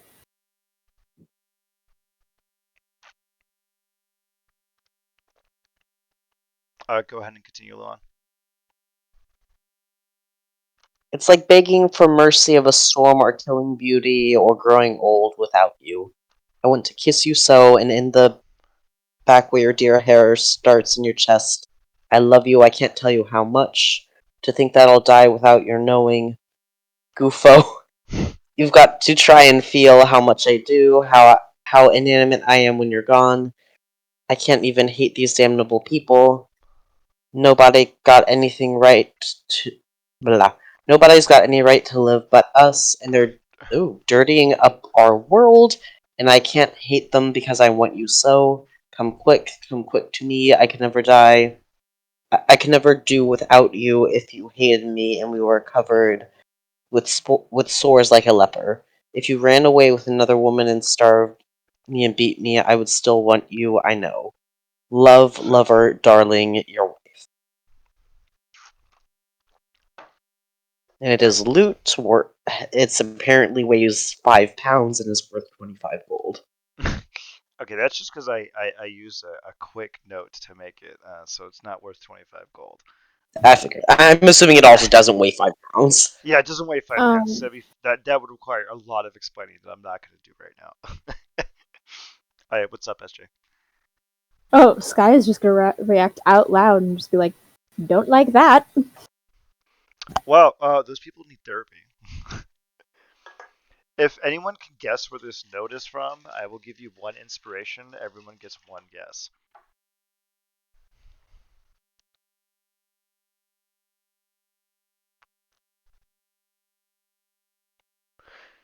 Your silence is deafening. Ava Braun? Not not that fascist, Right. but you're kind of getting there. Sort of, but not really. Okay. I'm kind of shocked SJ doesn't know I this. still. Oh, now I have pressure. Oh no. Do you want I Lilith to was go muted. first so that you don't look as bad? Yeah. Oh my god. What a fucking whore!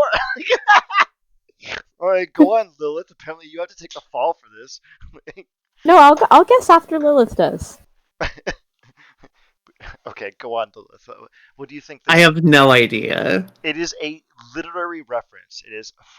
Oh, okay. It is from one person to a very famous American writer. Oh! Oh. Oh! No, I God, know. fuck, who was it? I thought you were talking about within your campaign, and I was starting to sweat. No, that'd be too obnoxious. Every time I give you all a big line of text, it's because I ripped it from somewhere else. I never make it up whole cloth. This is Okay. this is word to word a letter from one writer's wife to the writer himself. And seeing as how fucked up it is, it should be I'm very gonna. obvious. And I Oh, can, so it's not Oscar those. Wilde's wife? huh? Oscar Wilde's wife? Oscar Wilde was gay, so yeah, He no. did have a wife. That's why I was guessing that Oh, he maybe. did fake that Weird. shit. He was good. No, you're out. Okay, so Lilith and Luan still have their guesses. Uh, yeah, I still got no idea. Someone doesn't know their early 1920s American literature. Nope. Oh wait, is this Shadows over Innsmouth guy? I can't remember. Lovecraft? No, it's there's not enough N words in this to be Lovecraft. Hemingway? No, that guy that guy didn't. No.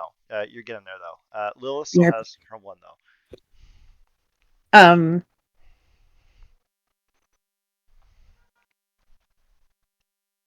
I'll pass. What? I'll pass because I Oh? don't know. Just think really. No, Poe's wife was like 6. Yeah, that was kind of gross. Okay, Interesting. SJ and Luan, you both get to talk amongst one another because Lilith has forfeited her point, and you two can argue over which point you want to make, and you I'll get be your right one back. pass. Okay, go ahead and make your pass really quick. I will pause the game while we wait for, I guess, the two of them. Do you want to confer in private? You can go over to general and then come back. Would you want to do that? It's very dramatic for the recording. Uh, sure. Okay. Just remember, 1920s literature, American writer's wife to an American, really fucked up relationship. Should be very obvious in hindsight. Oh! Is it Mary Shelley? No. I'm not going to Okay. count that, though, because you didn't confirm with SJ. I've established the conceit. Okay, fine. Like, go talk to SJ really quick. I'm going to take a quick pause so I can piss anyway. Welcome back, everyone.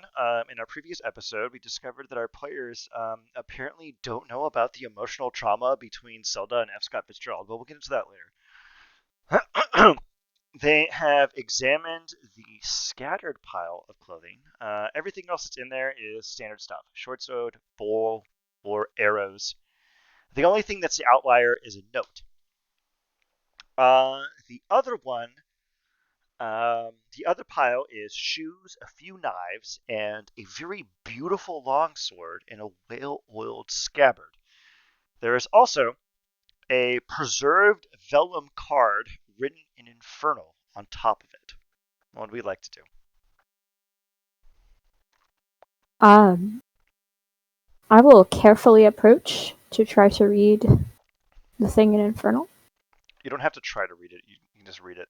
The lot of you can read it. I will put it in Misadventures so everyone can read it. It is a small poem. You're welcome to read it aloud if you'd like. The truly brave, when they behold the brave oppressed with odds, are touched with a desire to shield and save, a mixture of wild beasts and demigods. Are they now furious as the sweeping wave, now moved with pity, even as sometimes nods the rugged tree unto the summer wind? Compassion breathes along the savage mind. You feel a faint tingle in the back of your mind.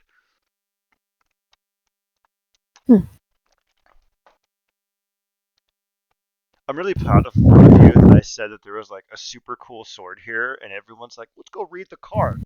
Like, I'm very impressed and proud.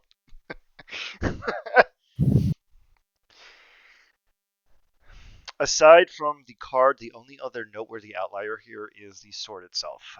It is still in its scabbard. It is a long sword. The scabbard is well oiled and well taken care of. It seems to be a thing of pride.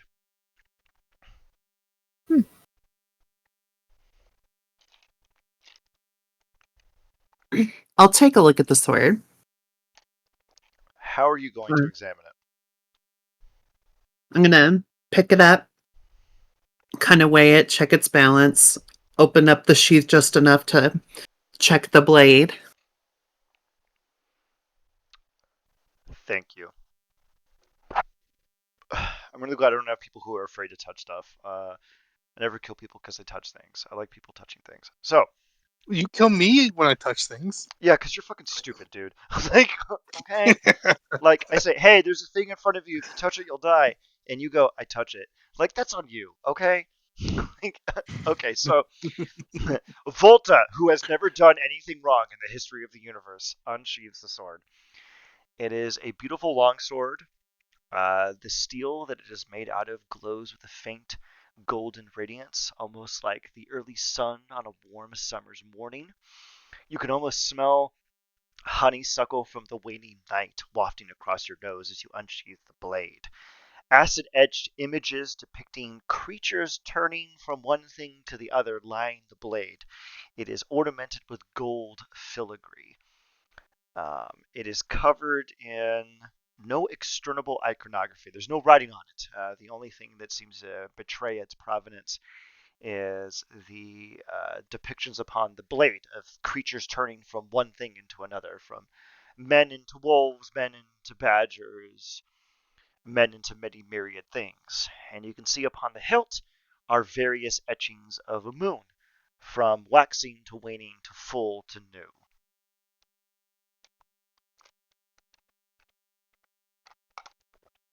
You can tell from your military experience that the blade is exquisitely sharp, and that this is a thing of extreme care. Maybe something held by a royal house or something. It doesn't seem to have tasted blood in quite a long time. It's more like window dressing, more than a sword. But if you were to take it off the wall, or window rather, it would work.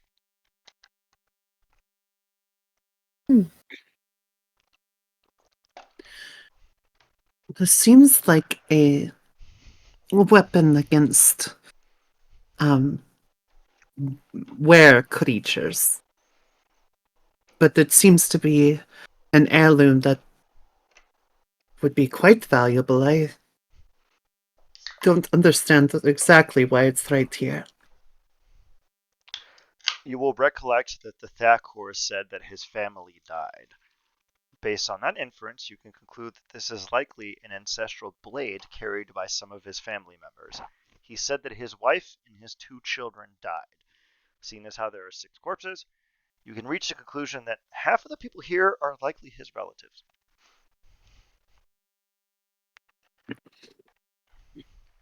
Okay. I'm going to roll perception. I'm going to attempt to find out whether or not any of the other bodies here appear to have little puncture wounds at the base of their neck. That would be an investigation roll. Oh. I'm going to take the That'd blade. be a medicine check. Actually, yeah, medicine on that. But honestly, you just rolled a 17, so do you really want to redo that? Forget I said anything. Luan has said nothing. I don't. I think either would work. If you want to roll medicine to see if you do better, you're more than welcome to, and I will treat whatever roll as higher. I'll be chaste about Okay. this. And yeah, we're good. Wow, look at that. We'll go with the intelligence roll.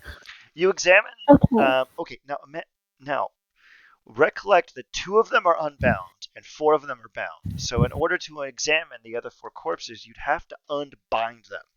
Is Sky gonna do that? Unbind them? Like, Look, so you can't, look at the map. like, just move their heads a little? You see that 2 of them are just covered in a sheet, but 4 of them are tightly bound. Like there's Like wrapped up, they're wrapped up like a mummy. So in order to like in examine a them, shroud. yeah, you'd have to unwrap them. I'm going to use my divine sense for the second time. All of the creatures in here register as humanoid. There is no deconsecration. Okay. Did you tell us what you were doing, or? I'm kind of quiet about that, but Okay. it does remind me. Sorry about those full. Oh, okay. While we were at the monastery, I took a moment to sense what the beings were there. The guards that were outside, they seemed like monstrosities to me.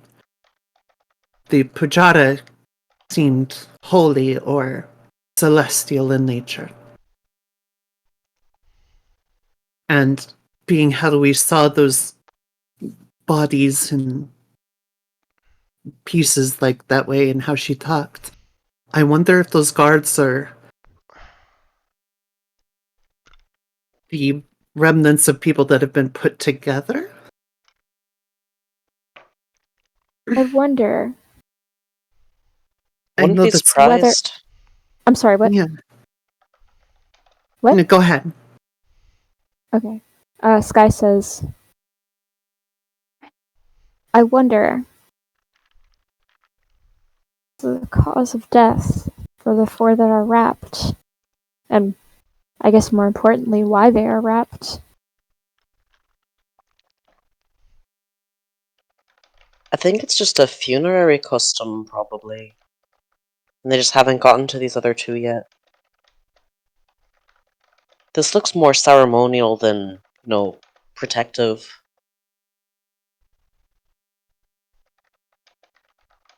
Yeah, what does on that note, what does the celestial, you said there was celestial writing on their wrappings, I think? The celestial writing essentially says cleanse, heal, guide, purify, things of that nature. Essentially, invocations towards guiding them to the afterlife. You don't know how the people approach the afterlife around here, but you can see this seems to be one step in the process, is a kind of stasis. Okay, yeah, so this does seem more ceremonial than, like, medicinal, like, they're not wrapped for like, quarantine reasons or anything. You can tell that it doesn't seem to me. It's very ritualistic. With your medicine check, you can tell Yeah. that this isn't about preventing the spread of infection. It's about honoring the corpses. Yeah. This is a hallowed place. This is ceremony, not medicine. Exactly.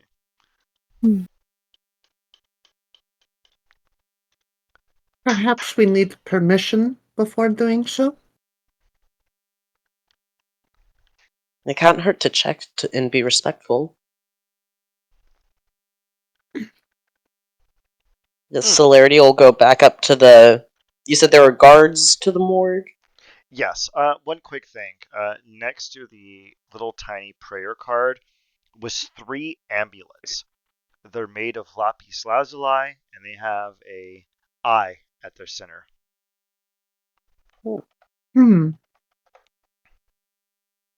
You know exactly what I'm talking about, and I'm trying to find a quick photo of it. Oh yeah, no, I Okay. know what you're talking about. Yeah, it's I don't think a celerity does. It's a Nazar amulet. I'll put it in misadventure so everyone can. Whoops, that's the wrong fucking chat. It's a Nazar amulet. You've all seen one of these. There's 3 of them stacked next to this sword Ooh, and everything the else. Sacred Eye. Yeah, the Sacred Eye. In The Hindi Protector. and Farsi, they're called Nazars, which literally translates to the thing that sees. My bad. Nazar. Okay. They've been delicately laid down next to the sword and their clothing, atop a silk handkerchief. They seem to be given a degree of reverence. And Volta can note that they radiate transmutation magic. Actually, abjuration magic. They seem to still work. I'll note that to them.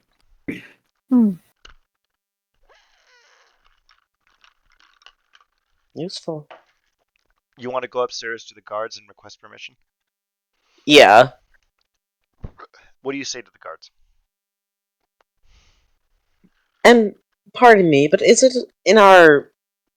to help in our investigation, is it alright if we unwrap the corpses that have already been wrapped? We would redo them, of course. The guards look at you and says, "Pardon me for a moment." They press 2 fingers to the back of their skull between their ear, and they go, "Yes, sir. Yes, sir. Of course, sir." And they look forward and said, "The Thakura said that he would honor your investigation. Give beauty Alright, to their bodies." do you want us to wrap them back up afterwards, or is that something reserved for a specific person? Only the Puchari's adjuncts can properly inform them according to the rites. You are welcome to unwrap them, and we will reconsecrate them when you are done. We thank you for your assistance. Alright. We'll get on with it then. And go back down. Mhm. We're good to unwrap them. All right. We'll Yeah. start unbinding them. Yeah, let's give it a go. Okay, so. Oh, shoot.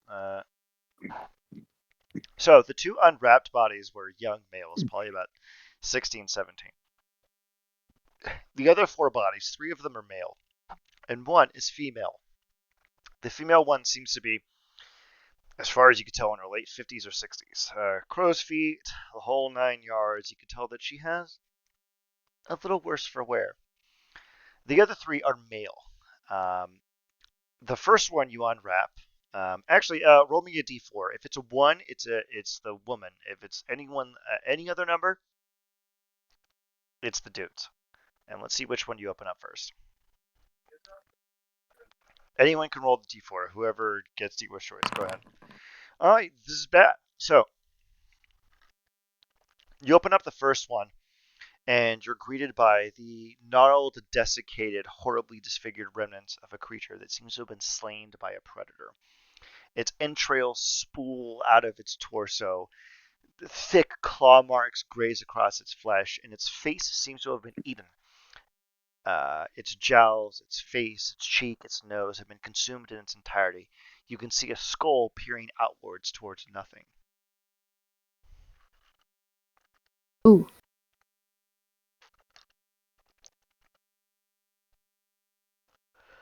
Who never got to him was, well, very unpleasant. Yeah, I don't think it was a fungal infection. That a were-dire panther? Where This is in character. This guy can't remember all of that. Thank you so much. Taking inspo. I appreciate A were that. jaguar. Aware dire jaguar. Canon now. You can blame Sky when you get beat up by one later. He was supposed to get it wrong. Like, What? How are whatever. you so versed in the were arts? Whatever. Hey, if someone makes the rope to hang themselves, let them do it. That was funny though. What I get for trying to be a good role player. I'm not going to attack you with a were fucking dire jaguar. It's just a regular were-jaguar, okay? Alright. Okay, good, because I'd said panther. Maybe I was taking it too far. There's actually a really long thing about panthers and jaguars, but we'll get into that later. So, you open up the first body, and it seems to have been assaulted by some kind of creature. What further investigation would we like to do? I am gonna try to see if I have any knowledge that relates to this. So I'm gonna try to invoke nature. Oh, See if I know. I will give you advantage on this check. Okay. Just click the plus sign to the right when you hover over the number. 20 it is. All right. Hey. What exactly would you like to deduce in this scenario? If I have any guess as to what kind of creature might cause this. Describe how you interact with the corpse. I check for anything that could look like bite marks or claw marks, whether or not anything looks partially eaten, or if there are any apparent defensive wounds. Maybe see if vital organs were targeted or if it was just a maiming. Yeah, or if it was just a random slaughter. Very smart. Also concerning coming from Luan. Apparently they like to serial kill hitchhikers in the dead of night. So, you look over the corpse, and you find the slash wounds seem to be almost playful. They target non-vital areas, and it seems that the creature, this particular humanoid, was subject to lashings that made it die as slowly as possible. This is what's something traditionally predatory. It was a creature driven into mania. This is personal, vindictive. You can see slash marks. It seems that the creature has hands with claws on them. You can see 5 distinct slash patterns across the corpse. It seems to have targeted non-vital areas, and it seems to have finished off consuming the face after the creature was dead. You can tell based on the blood draw and various other things from the face that the creature's face was eaten after it was dead. It seems it was toyed with. I'm going to relay all of that aloud, but unconfidently, in like a tone of wonder and horror. Well, someone likes to play with its food. That almost sounds like the Worgen. The what? Oh, the Worgen. They're they are were creatures. They're like wolf-like, but Okay, sorry, it took me. this is in character. She's describing a werewolf, but from the world Okay. she comes from, they're called Worgen. Okay. Very based. So she's describing it on the term she understands. Awesome. But yeah, Take an inspiration. hell yeah. What am I, like 4, 5? Shh! Don't let them know you know. Make sure to set one of your resources as inspirations. I hand these out like candy.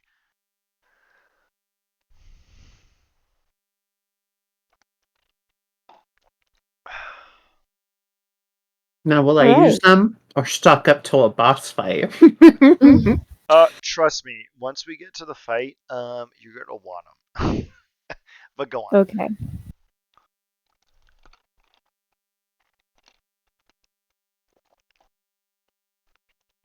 Well, I guess we move on to the next corpse.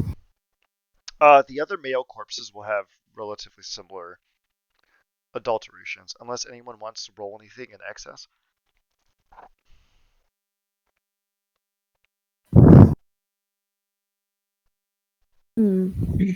Not really. I don't know that there's anything I could roll except for another attempted perception.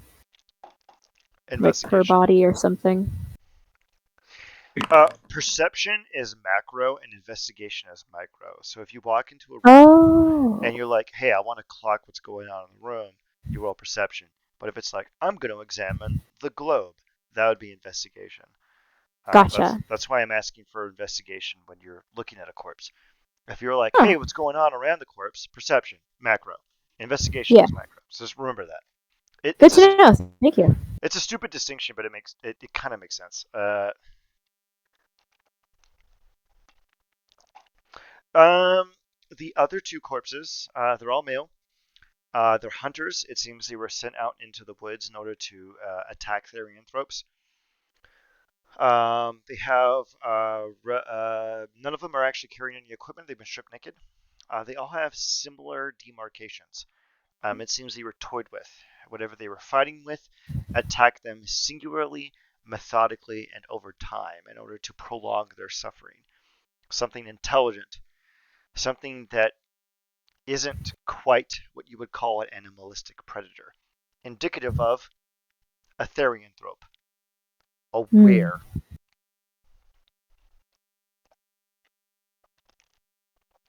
Yeah. Now, the final one is the woman. You can roll for this one. Or if you want, I could be chaste about this and Buddhist, and I can take your 23 investigation. Would you want to do that? I would like that, yeah. Okay, we will adhere to lowering Based. ourselves. Based, red pilled, Bodhistrava pilled. So, um, we take. I'm going to take the 23. You examine the woman's corpse, and she is infected in a similar manner to the two young boys with a fungal infection. Let me open this up because it's actually fairly elaborate. Alongside the boys and the woman, the infection seems to have centered from the internal organs and spread outwards, killing them. You can see the kind of floral imprint, the vining intertwine of the fungus coursing through their veins, which gives them almost a kind of strange Art Nouveau appearance. Arcing bands of deep green arcing underneath their faint chartreuse flesh that arcs upwards towards their skull. And you can tell that the fungus got to their skull and killed them, which is the ultimate source of the death for the woman and the two young men. Yikes.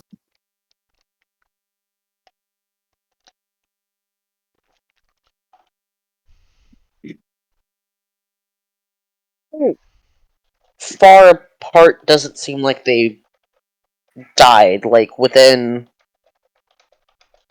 the same day, or You can tell that they actually died at relatively the same time, which means that their infection was contemporaneous. It occurred at the same time.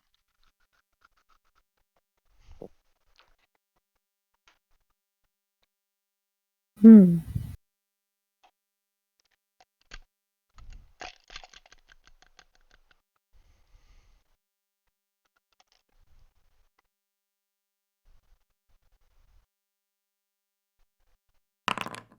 Oh, that was an accidental roll. Sorry.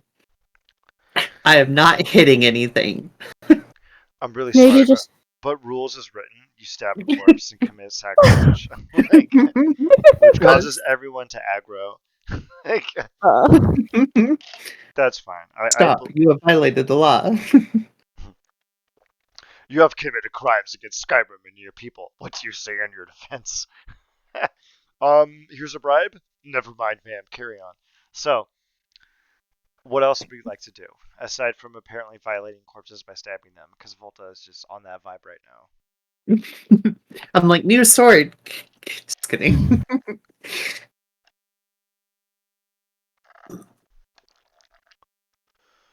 So it looks like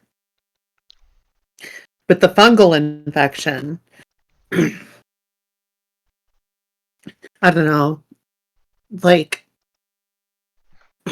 if somebody with nature could like establish like what the fungus is and how it spreads,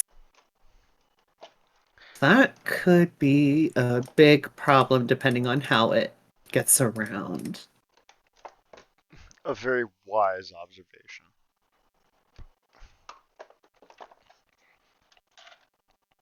I mean, I'll attempt, but I do not have any bonuses to nature. Me neither. If anybody wants to be a Chad, Yes. Roll anyway. fuck it, let's ball. Try. Hell yeah! Wait, is it a nat 20? I walked away to No, but I walked away to get a beer. Let me see what this roll. God damn it! It's not a nat 20. Well, I don't know how That's you good. I don't know how you say like I didn't roll a 20. I rolled a 21. Is somehow a bad thing. like oh no, I rolled a 21. I'm just messing with you. Yeah, I know you are. So anyway, The you game's Did you determined. just call me mom? No, I said yeah, I know. Anyway, Oh, okay. Sorry. that was your Freudian projection, not mine. I don't have mommy issues at all. Shut up. So No. so with your nature check, based on your travels across various things that we're not going to discuss in macro, you determined that this is a little bit unusual. It was quick, it was onset. It's unusual according to your perspective. You haven't seen anything like this, but you don't know if it's endemic to this area. You can see that it is no longer contagious from the bodies. It's something that roots in quick, sinks in its claws, and does what it needs to do. So whatever happened to these bodies while they were infected has already transpired, and what you're seeing is the after effect. An empty vessel. Something's already happened, which means somewhere out here, something is making its moves.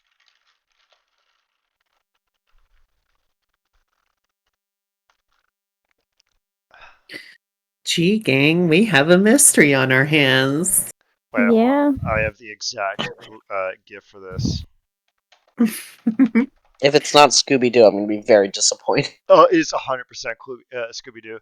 God damn, I'm trying to find this fucking GIF. I know exactly what I want. That's not it. I'm looking for the South Park GIF for the Hardy Boys episode. You know what I'm talking about? Anyway, carry on. Here we go. This is it. This is exactly it. Here we go. I found it. Oh boy.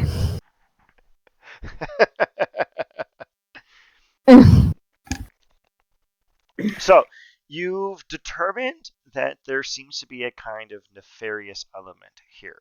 What would we like to do, gang? By the way, it's not split up. I'm just going to put that out there. I mean, Fred can't just go gang bang a fucking Daphne and Velma upstairs. That's not how this works. Not in this game. I'm gonna look at the necklace. One of the necklaces. I'm glad you asked. So, you examine the necklaces. There's 3 of them. They're laid over a silk handkerchief. They look exactly like the thing there. It is an evil eye warding necklace, which you would know meta as a player. As a character, I have no fucking clue. Roll Arcana. Okay. Yeah, I don't think Sky would know. Let's see. Always a chance. What? Yeah! See, this is where my nat 20s go to stupid shit like Honestly, that's Aw. how Luan rolls. It's like, hey, It is. do you want to determine where these potatoes come from? And Luan's like, oh, Nat 20. whatever. Nat 20. Immediately knows the provenance of these potatoes like a fucking potato sommelier. Mhm. So, Why potatoes? to be racist, Luan. To be racist. Like, okay, so Volta, you come in there as a strong, independent woman, and you start to parse together what's going on, and then Celerity barges in with their net 20. If Celerity wants to, honestly, Volta and Celerity adjudicate the 16 and the net 20. How do we want to do this? Let your characters think here. You could be rude or not. Maybe we have a small scientific discussion until I give you a eureka moment. Ooh. I That's think cool. with the nat 20, it's something Yeah. like, Oh, my wife has one of these. Oh yeah, Yeah, don't she you loves know? these things. Don't you know? I got one of these down at the farmer's market. Honestly, if your monk had a Minnesotan accent, I would probably give you an extra feet, Lo. I'm just gonna throw that out there. Not a bamboozle, not a lie, just straight up truth. So, um, Volta is trying their Oh, damnedest golly. to ponder your truth. So, Volta's trying their damnedest to scrutinize this object using plying the thickest throes of their identity and thrusting their ego out into reality in order to discern the arcane. And then Celerity just shows up and goes, "Oh yeah, my wife has one of those." like, she told me what they are. I have a pamphlet. She gave me a pamphlet too. She's very studious. Like, and I'm just gonna Yeah, she tell you. says they ward off evil. You're fucking right. I now have to scroll up to Ryder's workshop and just fucking copy pasta what the fuck this fucking thing does. Because you people fucking suck. I will post this in Salt of Earth because I think there is celestial writing on the exterior. It's an amulet made of pale blue glass with a stylized eye at its center. Faint celestial writing, which all of you can read now due to the power of MacGuffin, says, "Thwart thy gaze, evil one, for your sight shall be darkened." When you wear this, you can use your reaction to automatically pass the saving throw. When you do this, the amulet disappears into nothingness. That is what celerity discerns using their ancient monk wisdom, also known as my wife said this. Yep. We put them around the baby's cage. Not cage, God, no, crib! Crib, crib. Cage. Why did I say cage? No, Cage, huh? Well, maybe in some cultures. This is I mean, I'll have traditional. you know, most people It's a prefer free-range bugbear and a babies. tiefling. Shit's gonna get weird. Actually, that's traditional bugbear baby rearing is stick them in a fucking cage. So we're gonna go with cage now because it's fucking. Yeah, you gotta kennel Great. train them early. They just shit all over the fuck. Okay. God damn it, Luan. So anyway, Volta's trying their damnedest to discern the might of the arcane, and then Celerity just shows up and goes, "Oh yeah, my wife has one of those." And Don't you please, know? please roleplay this now. Volta, enter your chi. How hardcore are you investigating this object? And then Celerity can just butt in and be an ass. I am looking well into it as an Adidar and having, knowledge of crystals and so on, like taking a good look, trying to like understand its composition and what kind of magics it's good for. like And would you like to butt in, Celerity? I can see it now. Volta has like scrolls with like intricate sketches and like the fucking cork board with like the fucking push pins with like string attached to it, like just like schizo posting, and then Celerity just shows up.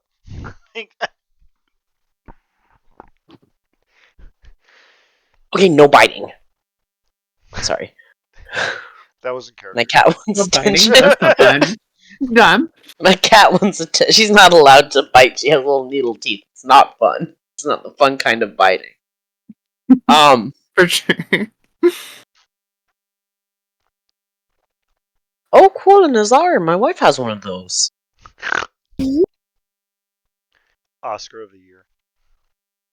They ward off evil. They're supposed to protect you from like bad luck and sickness and stuff of that nature. Alright, quick thing, gang. Guess So it didn't work for these folks. that's the exact conclusion. Now, seeing as how you reach that conclusion, what's the ultimate conclusion? If the amulets are still here,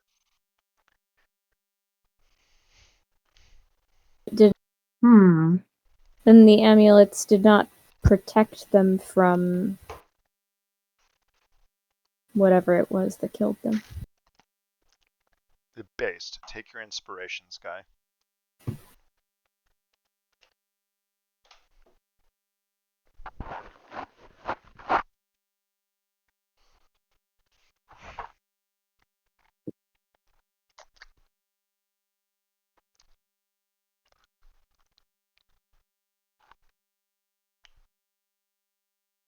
Well, that's troubling.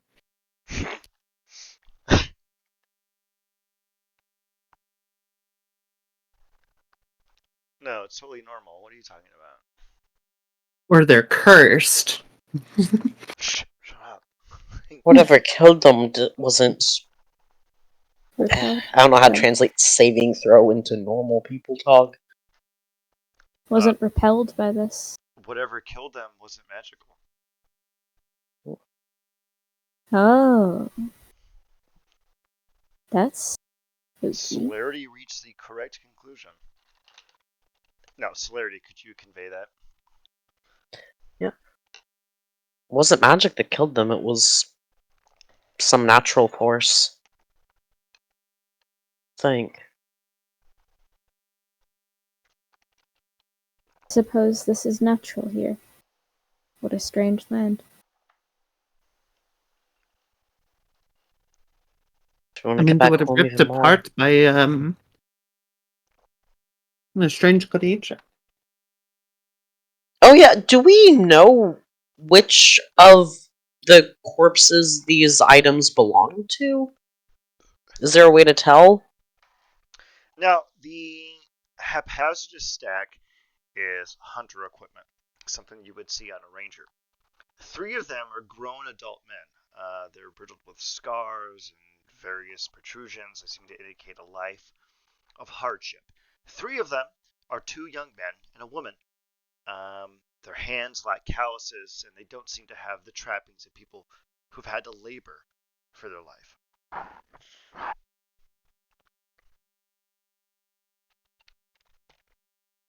Hmm.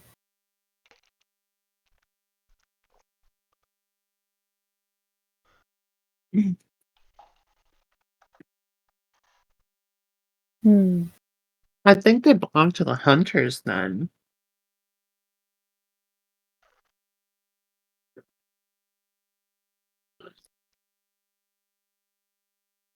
Though they do look more appropriate for the mother and the children. Yeah, that would have been my guess. Since they're presumably expensive items. Hmm. Just what's throwing me off is the fact that, usually for disease or something, there would be a saving throw check. So, for the saving throw check not to apparently have been used. That's why I'm thinking it might be the hunters, because they were torn apart Mm-hmm. and eaten. Yeah, that makes more sense. Anyway, that's the way I'm looking at it. We could have, is there a mortician or anything here? This is a small rural county. Do you really think they have a coroner or a mortician? Yeah, of course they do. They're communists. So there's a mortician, but he's off today, obviously, because they're communist. He's out with his family.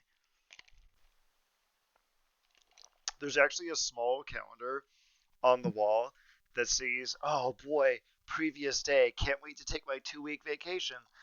And he's not here. Okay, so there's no one else who works here, besides the guards. No. You can see the mortician's report, though, which is stacked on a wall with every other mortician's report over the last several months. You can tell this because in Celestial it says mortician's reports over a cabinet.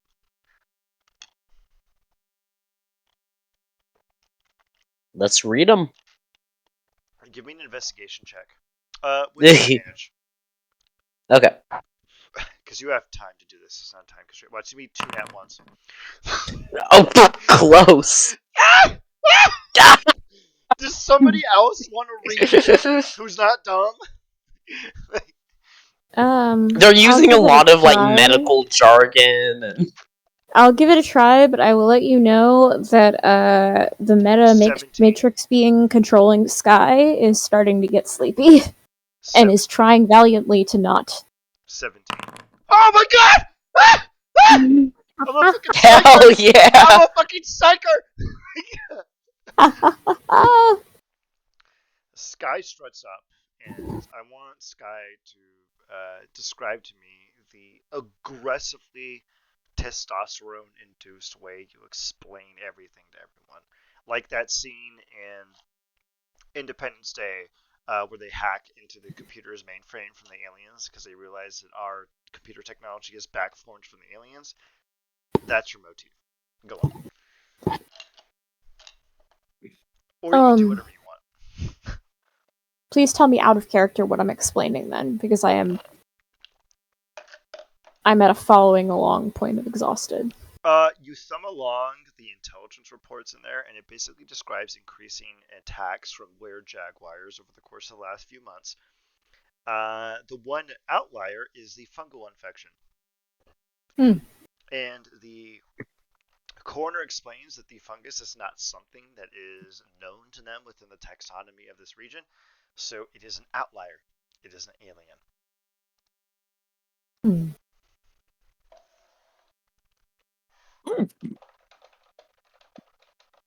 Or if it was something summoned here from another world like us. What'd you say? Wonder if it was something summoned here from another world like us.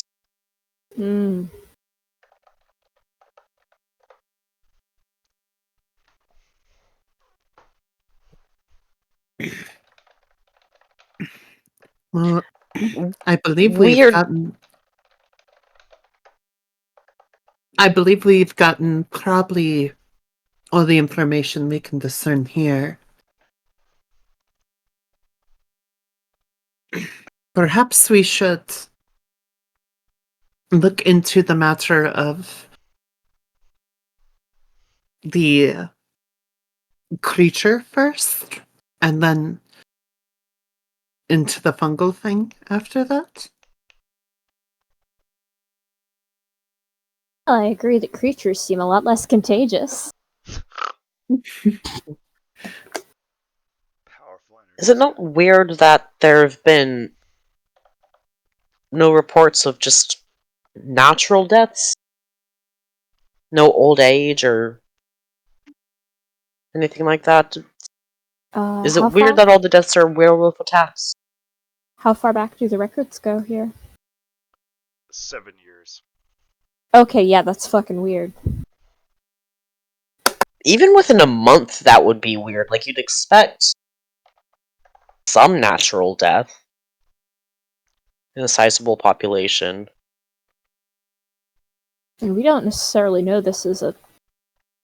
I mean, we know that the bottleneck... We suspect there was a genetic bottleneck out of character, so we don't really have any reason to guess it's a sustainable population. But, you know... Yeah. I'm sorry. I'm trying to stay awake, and I am just not making sense, am I? Do we want to take 5 minutes so that you can go boof some caffeine really quick? I'm sorry, but I can't. So I'm just gonna push through this and try to still be funny. You're doing a pretty good job thus far. Great. Okay, gang. So we've deduced a fungal infection. You've seen that there has been no natural causes of death in this area in the past 7 years. What would we like to do? We'll ask a coroner about it, but that's apparently impossible. Yeah, he's on vacation and he's union, so good luck. And he's what? He's union too. Well, fuck. I'm never gonna get that guy.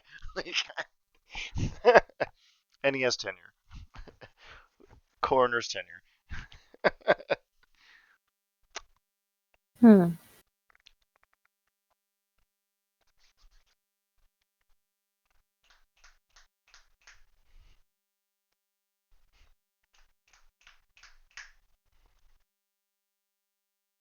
Anybody.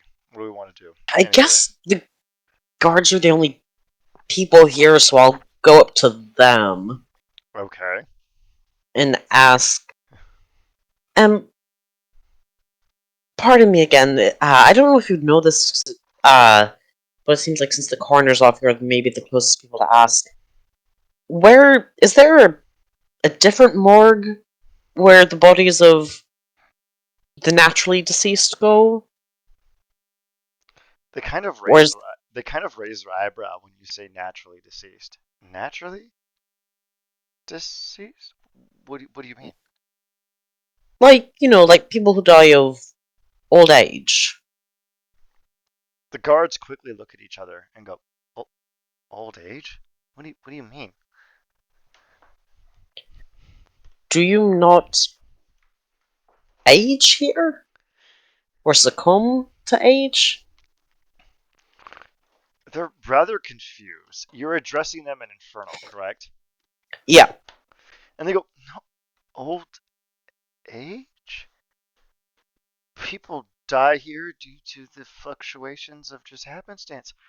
It's being attacked by were-jaguars, crushed by a rock, and impaled during a tournament, or succumbing to disease. I don't know what you mean by old age.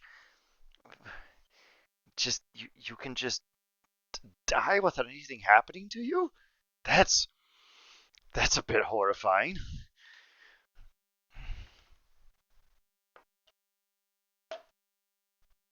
Sky is just gonna kind of smile and nod. Fucking half elf motherfucker. Like, Um,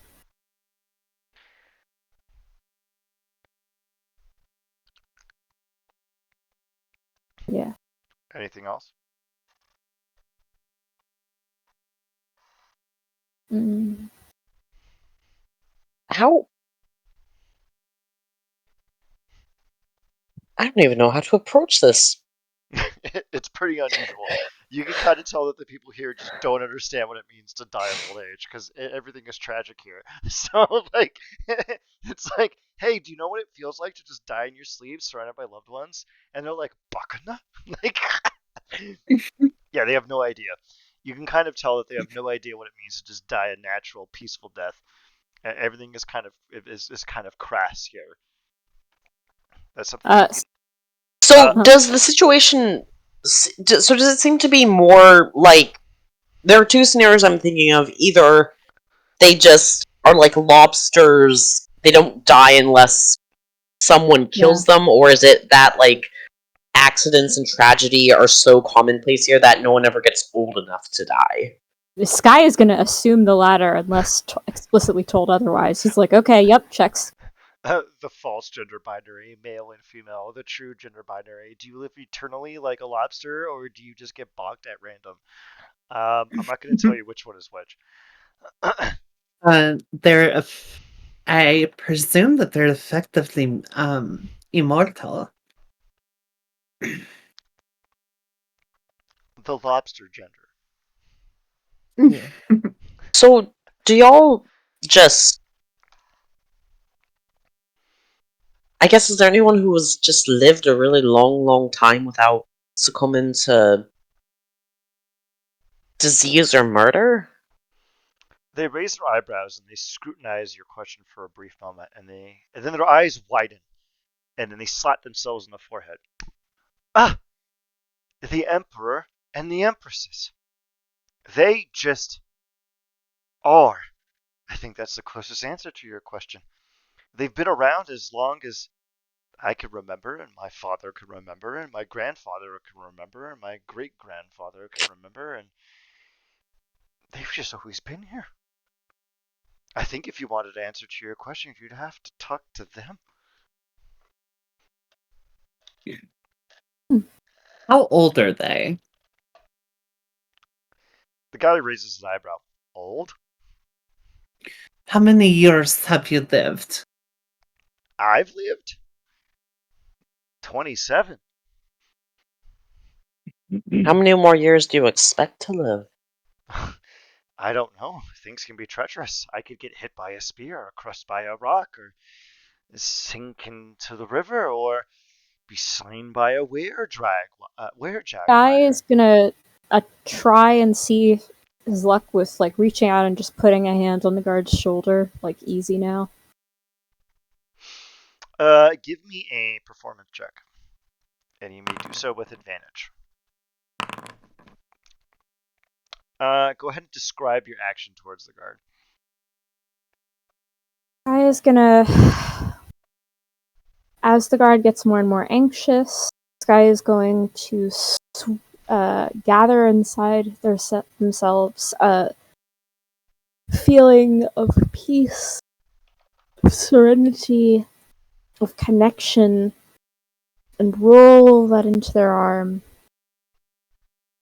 and very gently do the gentle. If you saw Spider-Man, the shoulder touch, do a gentle shoulder touch, like. Hey. The guard places a hand upon your forearm and says, "Thank you, stranger. That calmed me. But I know what. No, not what of you ask." Out of character, are the guards the same chartreuse people or no? Yes, except for the Pujari, Okay. everyone looks kind of vaguely similar. Chartreuse skin, black hair, golden Yeah. bands, tight dreadlocks. They wear Okay. silks and leathers and things of that nature. Everyone looks I relatively thought you the said same. there was no leather. Okay, like mushroom leather. There's a kind of weird Oh, organic quality to it that's difficult to parse, but is Okay. ascertainable. Okay. Okay, we're gonna take a Um. quick 20-second break because I have to use the bathroom. Too much beer. I'll be right back. Welcome back, everyone. We are back from a break we're not going to discuss in Christian company. So, yeah, that was about a minute and a half. I'm a failure. Oh, No. no Emmy for me. So, you're discussing with the guard the nature of the reality. Is there anything else you would like to pester them? I mean, elucidate from them. Yes, I would like to ask what their people are called. Thank you. It's been 4 hours. Okay, so the guard raises an eyebrow and goes, "We're known as the Patali. We've dwelled here as long as I can remember. We were sired from the waters, and we were shaped by the ancient regime, and now we live our lives. There's others of my brethren down south below the mountains. This place is a bit of a retreat from the hustle and bustle of the big cities." Mm. How often are new Qatari born? Kind of raises his eyebrow, and he goes, "Things tend to stay rather constant around here. I think there's only about." He ponders for a brief moment. He takes out a notebook. He consults with the other guard. They do have adolescents, so. "About 782 of us at a time? Seems to be about right according to my schedules."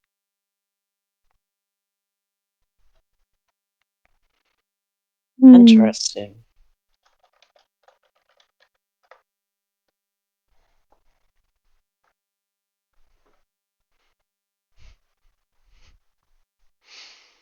The guard stretches and goes, "Is there anything else you need of us, stranger? It is our duty to serve, but we also have to make sure that nobody sneaks in here and does something strange with the corpses." They look at Volta. Oh, I'll blink rapidly at them. Why would I?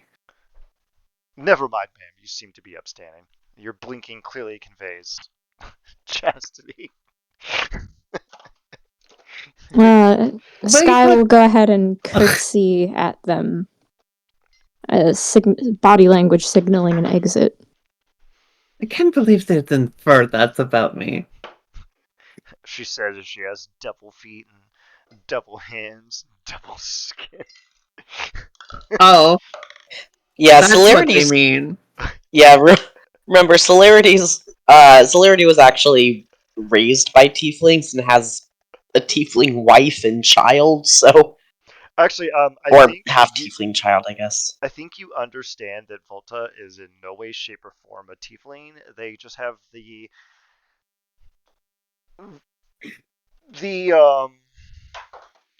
it's Characteristics. it's you know that stupid painting by Magritte where it's a painting of a pipe and then in French it says this is not a pipe. Volta is the this is not the pipe of tieflings. Yeah. They're not a tiefling. Like Celerity knows, Sky probably knows. Everybody else, Ploy is just a huge racist and just assumes Volta is a tiefling. Like So, Effectively a tiefling, though, yeah. yeah, effectively, yeah. But the guards look at the lot of you. I think Celerity's still offended on their family's behalf Very that they would make that assumption. based in tiefling pilled, thank you. So, the guards look at the lot of you and say, "Is there anything else you need, strangers? It is our duty to serve, but we also have jobs."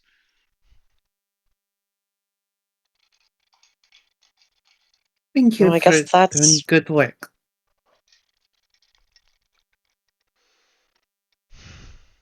all we had to do here.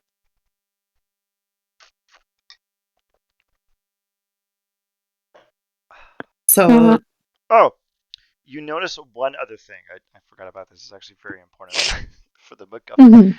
There's on the woman, you can see that there is a bill of sale in Infernal discussing a shipment of what you can parse seems to be fermented coconut juice coming from some location relatively nearby, but you don't know the name.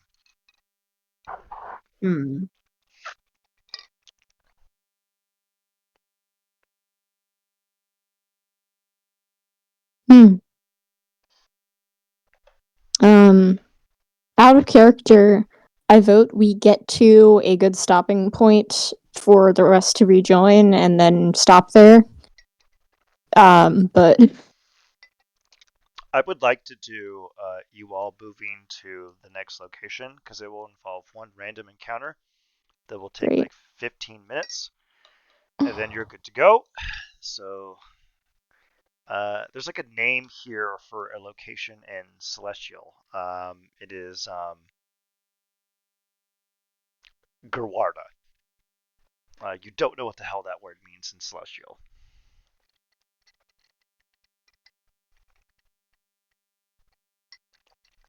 You're welcome to ask the guards. Where's Guarda? Or what's Guarda?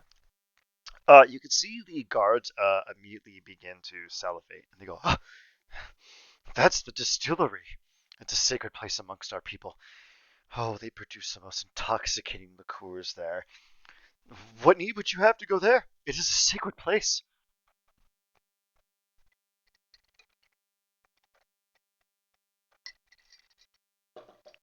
Um,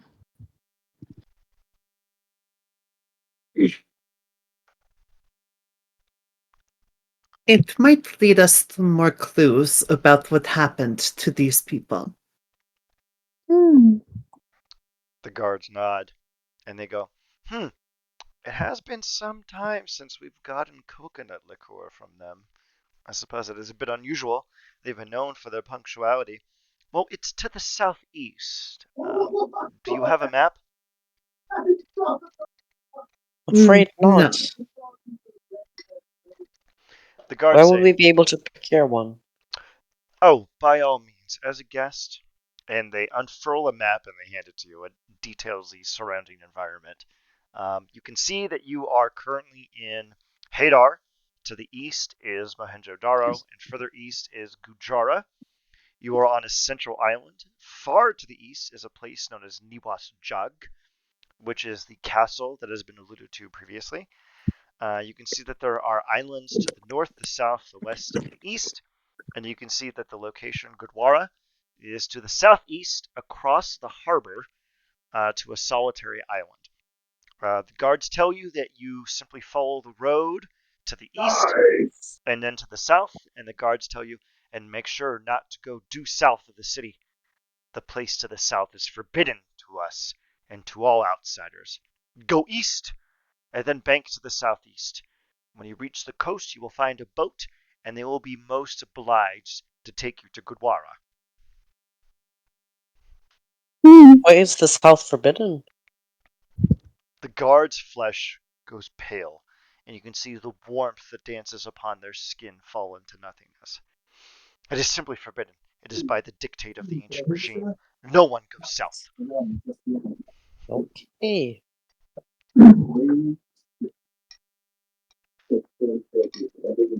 All right, gang.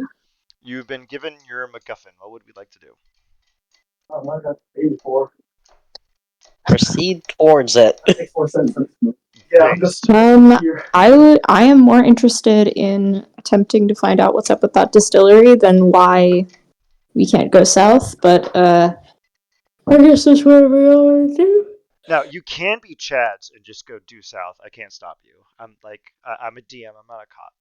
You can just go due south. Yeah, but I want to see what's going on in the distillery. Yeah, Celerity is not really interested in like pissing these people off. They figured the best way to get home is to stay in good graces with the locals. Okay, smart. First person, give me a D100. I mean a D. Actually, hold on a second. I actually have to look up this table. Okay. We need to do a quick test.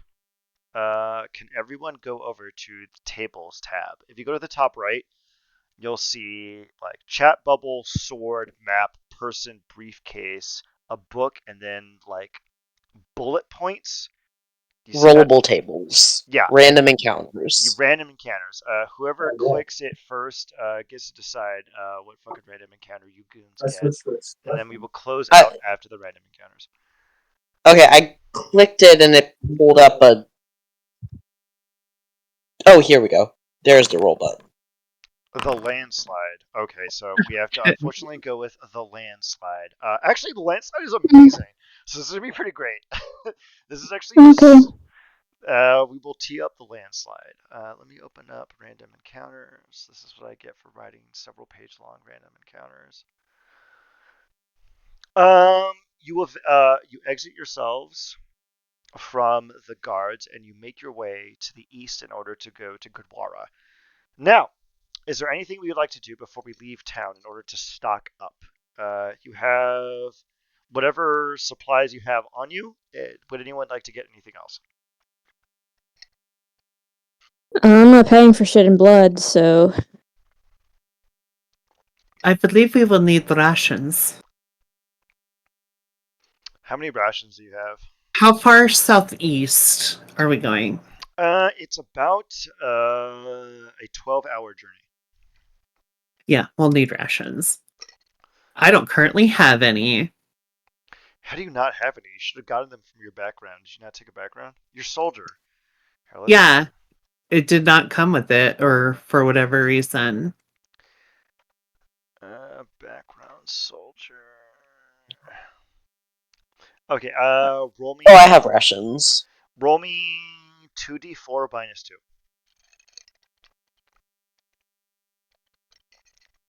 And that's only for Volta.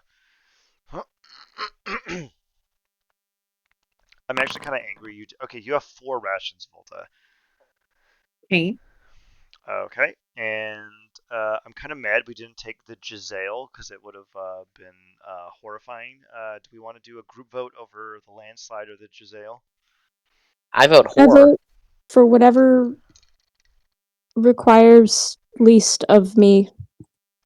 They're both the same. I'm just going to tee up the encounter and then we're going to close out. It'll take like 5 minutes. But which one Okay. sounds I'm good not to you? trying to rush. I want everyone to have a good time. I'm just like aware that I'm so tired I'm stupid. That's fine. So, landslide or the Giselle? What do we have for votes?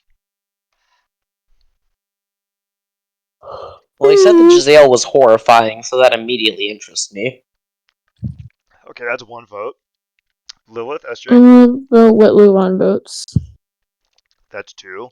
Do you want to be a spoil sport, Lilith? The Giselle. I'm so glad you picked this one. Okay, hold on a second. God damn it, I misspelled it when I did this map. Hold on a second. This is actually the perfect end result, and I want to thank all of you for rolling damn near what we needed.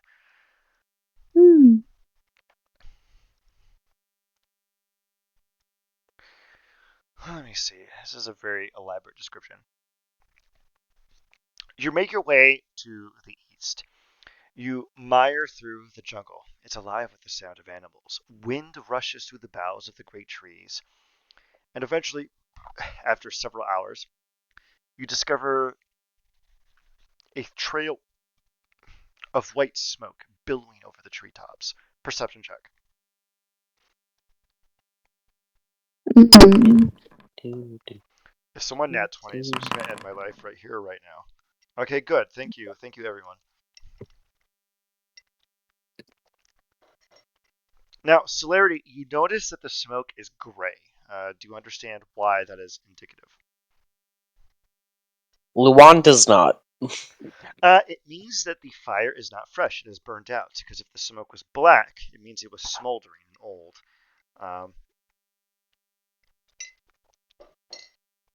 it means that the fire is fresh. It means that there's people there. What would you like to Hmm. do?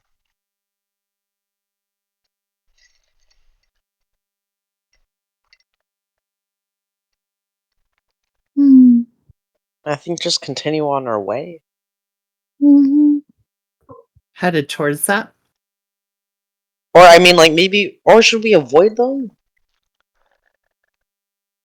I remind you that I will never punish you for chasing the MacGuffin. Well, it is up to Let's you. head towards But them. Very base. All right, perfect. I cannot wait. This is my favorite encounter that I've written. Okay,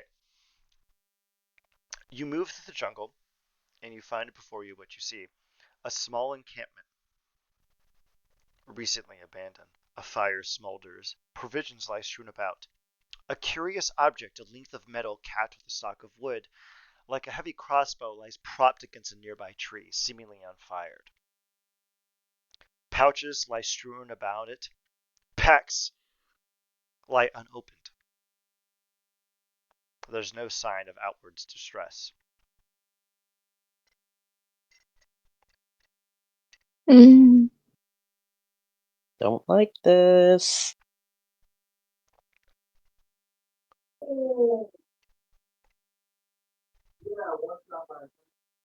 Mhm.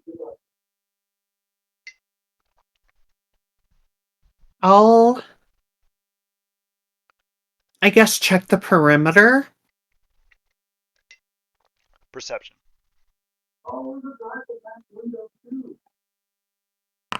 Can I roll survival to look for, like, signs of movement in and out of the camp? You don't have to ask me. You just tell me what you're rolling, and then you do it. I'm gonna. Never mind, I see Oh! nothing. See, you. Celerity gets too close to the fire and is like, oh god, fuck, smoke in my eyes. Celerity is desperately trying to scrutinize the situation and determines that they are actually allergic to cedar wood, and it gets an allergic reaction from the fire. Oh, Oh that's god, there was bad. poison ivy in the fire. We would all be fucked in that case. Yeah. Yeah, I think everyone's allergic to poison ivy. That's not like a ridiculous thing to say. Um, Volta, you notice frantic tracks on the ground, like things were taken in a hurry.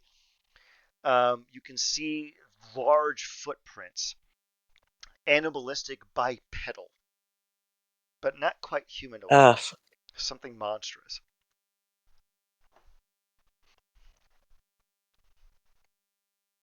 And yet we don't see any bodies. There's not a corpse around, nor a sign of blood. There are 4 backpacks propped against the tree next to the strange object you saw earlier. What would we like to do?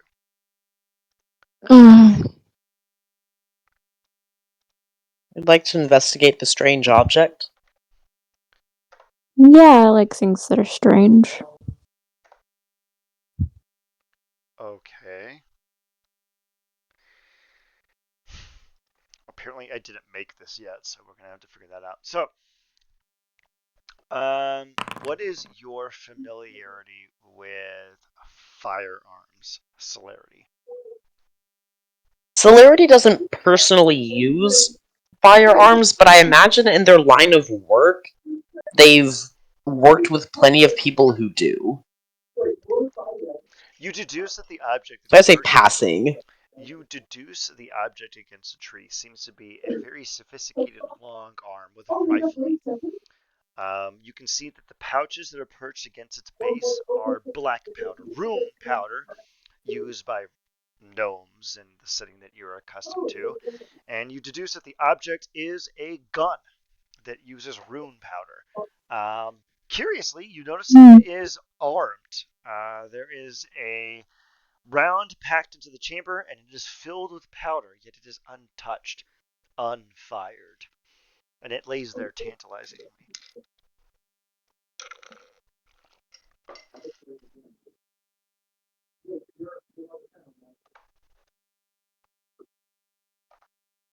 This seems worse and worse the longer we stay here. Yeah. I'll check the bags.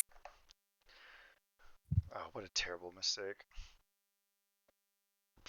There are 4 bags. Can you please roll me 4d100? 4D100. Oh, okay. I was like, Alright. 4D100.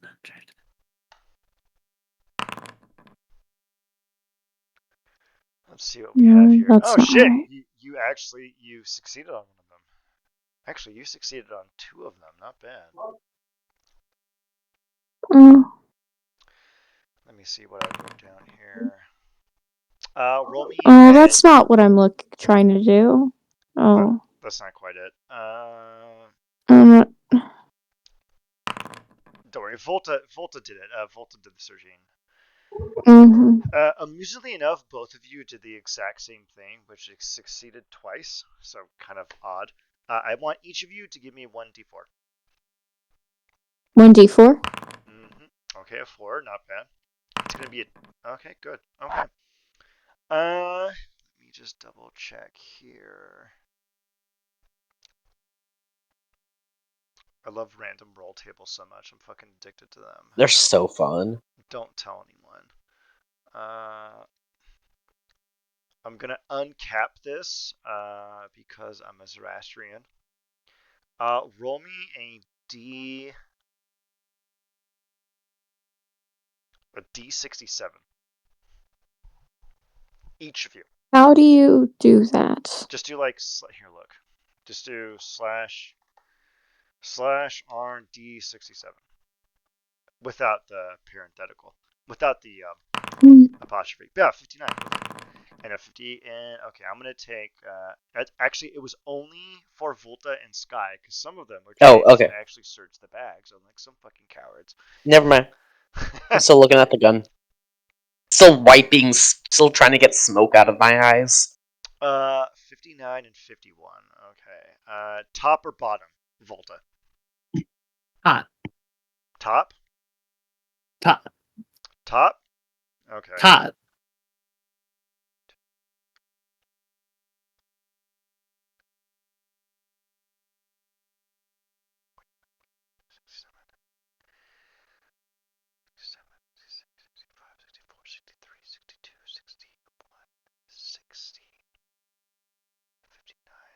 You fucking piece of shit.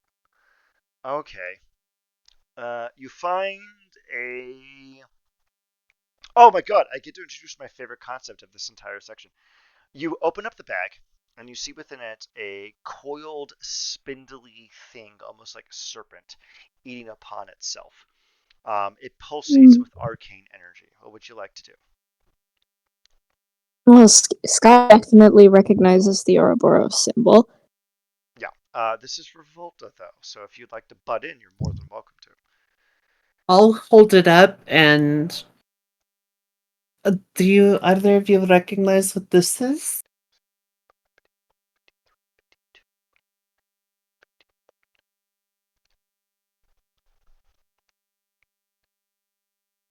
Nobody? Do I? What? I was offering up what I was looking at for you to look at because you were interested.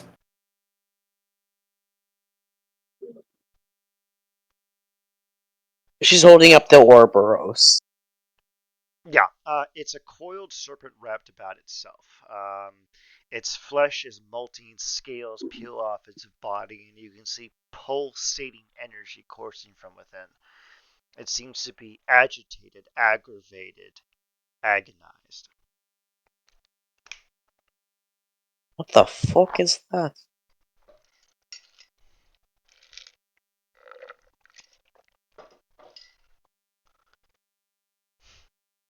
What roll would it be to see if I know what this is? Arcana. Might as well try. Advantage for you. Holy shit. Ooh. Watch nat 20. It's an 18 The same thing. again. Celerity, through your traverses through the multiverse, you see this living thing pulsating with arcane energy, and you reach one inevitable conclusion, which I'm going to write to you right now.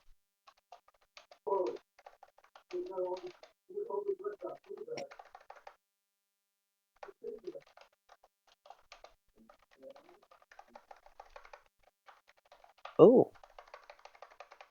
I'm not done. No, I know. I see you typing.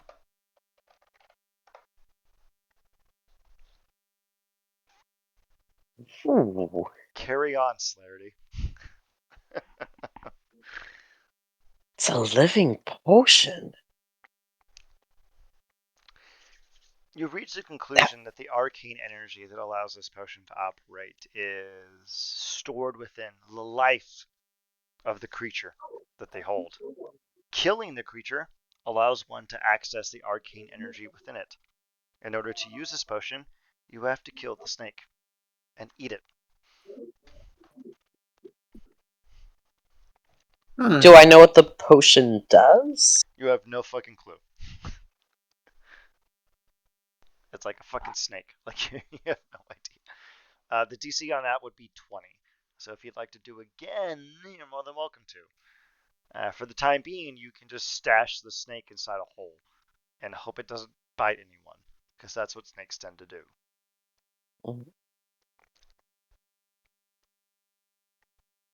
Oh, Sounds like a plan. one other thing. Volta, while you're searching through the bags, you find a journal in Infernal. Infernal Journal. And I will PM to Volta what it says.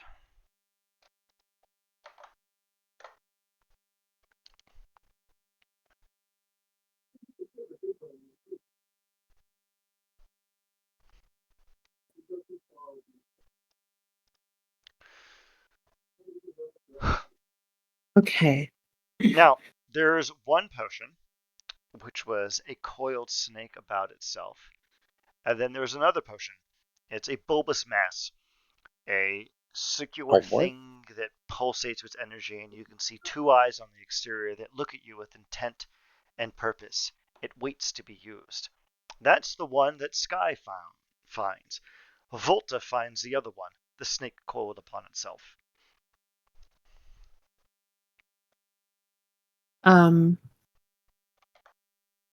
Can I test the potion? How would you like to test it? So, at least as rules is written, basically they put it in 5e that you just like take like a small taste, like just like the tiniest bit on your tongue, and you understand more or less what it does. Now, Volta can attempt that. Would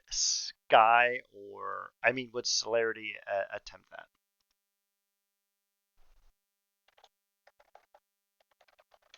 Someone, I think Celerity would think, oh, this is someone else's property. I don't want to mess with it in case they come back.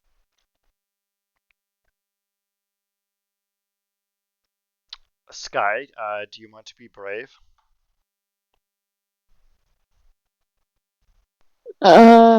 What is brave?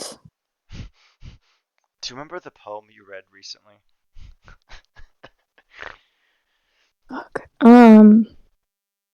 Okay, does the brave thing involve holy shit, the poem was just here. Is the poem not in the Salt of the Earth chat? What? I was being facetious. Do you want to test your potion or not? Oh, no, but where did the poem go? It was in the Salt of the Earth chat, right?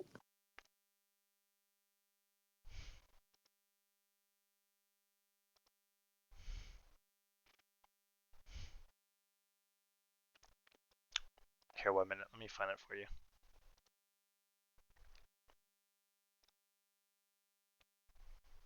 Interesting. Mm, And I'll describe that for you in a moment, Volta. okay.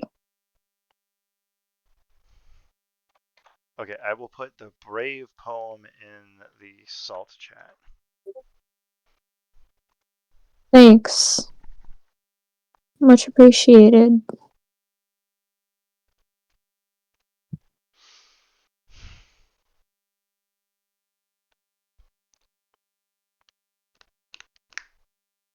Now, Volta and Celerity have access to 2 potions. Do we wish to test those potions? I'm curious I'm testing now. mine. But what are these potions? Are they from someone else's stuff? They were stashed inside 2 of the 4 pouches surrounding this undisturbed encampment. Christ on a fucking stick. I am trying really hard to think of an in-universe reason for any character to think that taking someone's consumable is not a deadly idea. Sky, Um, very, very based, very red pilled. Unfortunately, Volta and Celerity are goons, and they're gonna do goon shit. Like, okay. unless you want to persuade the goons to not fucking drink the random snake thing, like, because it's just like literally a snake. It's not a metaphor. Like, and this is strange bulbous object. What would you like to do, Sky? You guys, that shit looks poisonous. How about we leave it alone? You're probably right. If it doesn't Besides, work, it's I'll someone roll else's persuasion. anyway.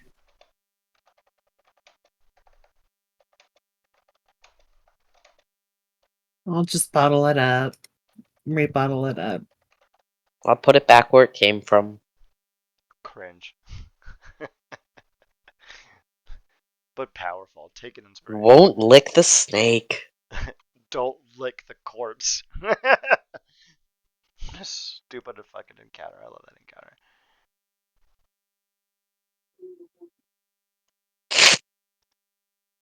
So,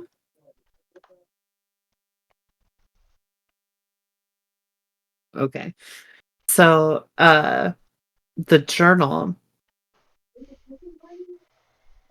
Yeah, do you it's want to read the interesting. journal to everyone? Hmm. It's an Inferno, by the way, so you can readily read it. It's in your Yeah. native tongue. I just laid hold of my gun when I heard a roar like thunder and saw the immense royal tiger spring on the unfortunate Monroe, who was sitting down. In the moment, his head was in the beast's mouth, and he rushed into the jungle with him with as much ease as I could lift the kitten, tearing him through the thickest bushes and trees, everything yielding to his monstrous strength. The agonies of horror, regret, and I must say fear, for those were 2 tigers, a male and female, rushed on me at once.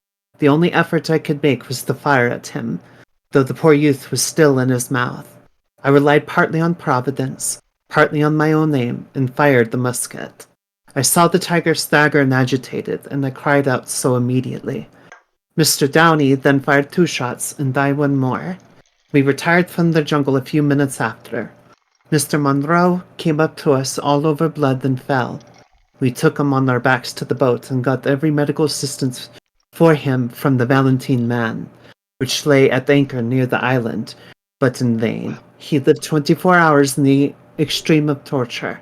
His head and skull were torn and broken to pieces, and he was wounded by the beast's claws all over his neck and shoulders.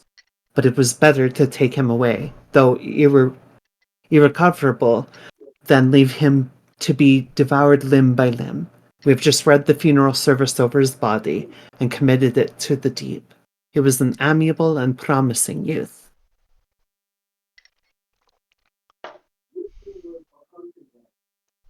It seemed they had a encounter with perhaps the creatures that tore apart those hunters.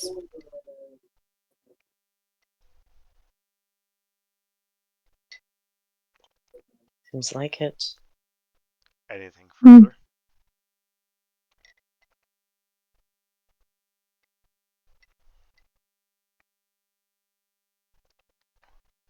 I'll put the journal back. I got what I was looking for, which was answers.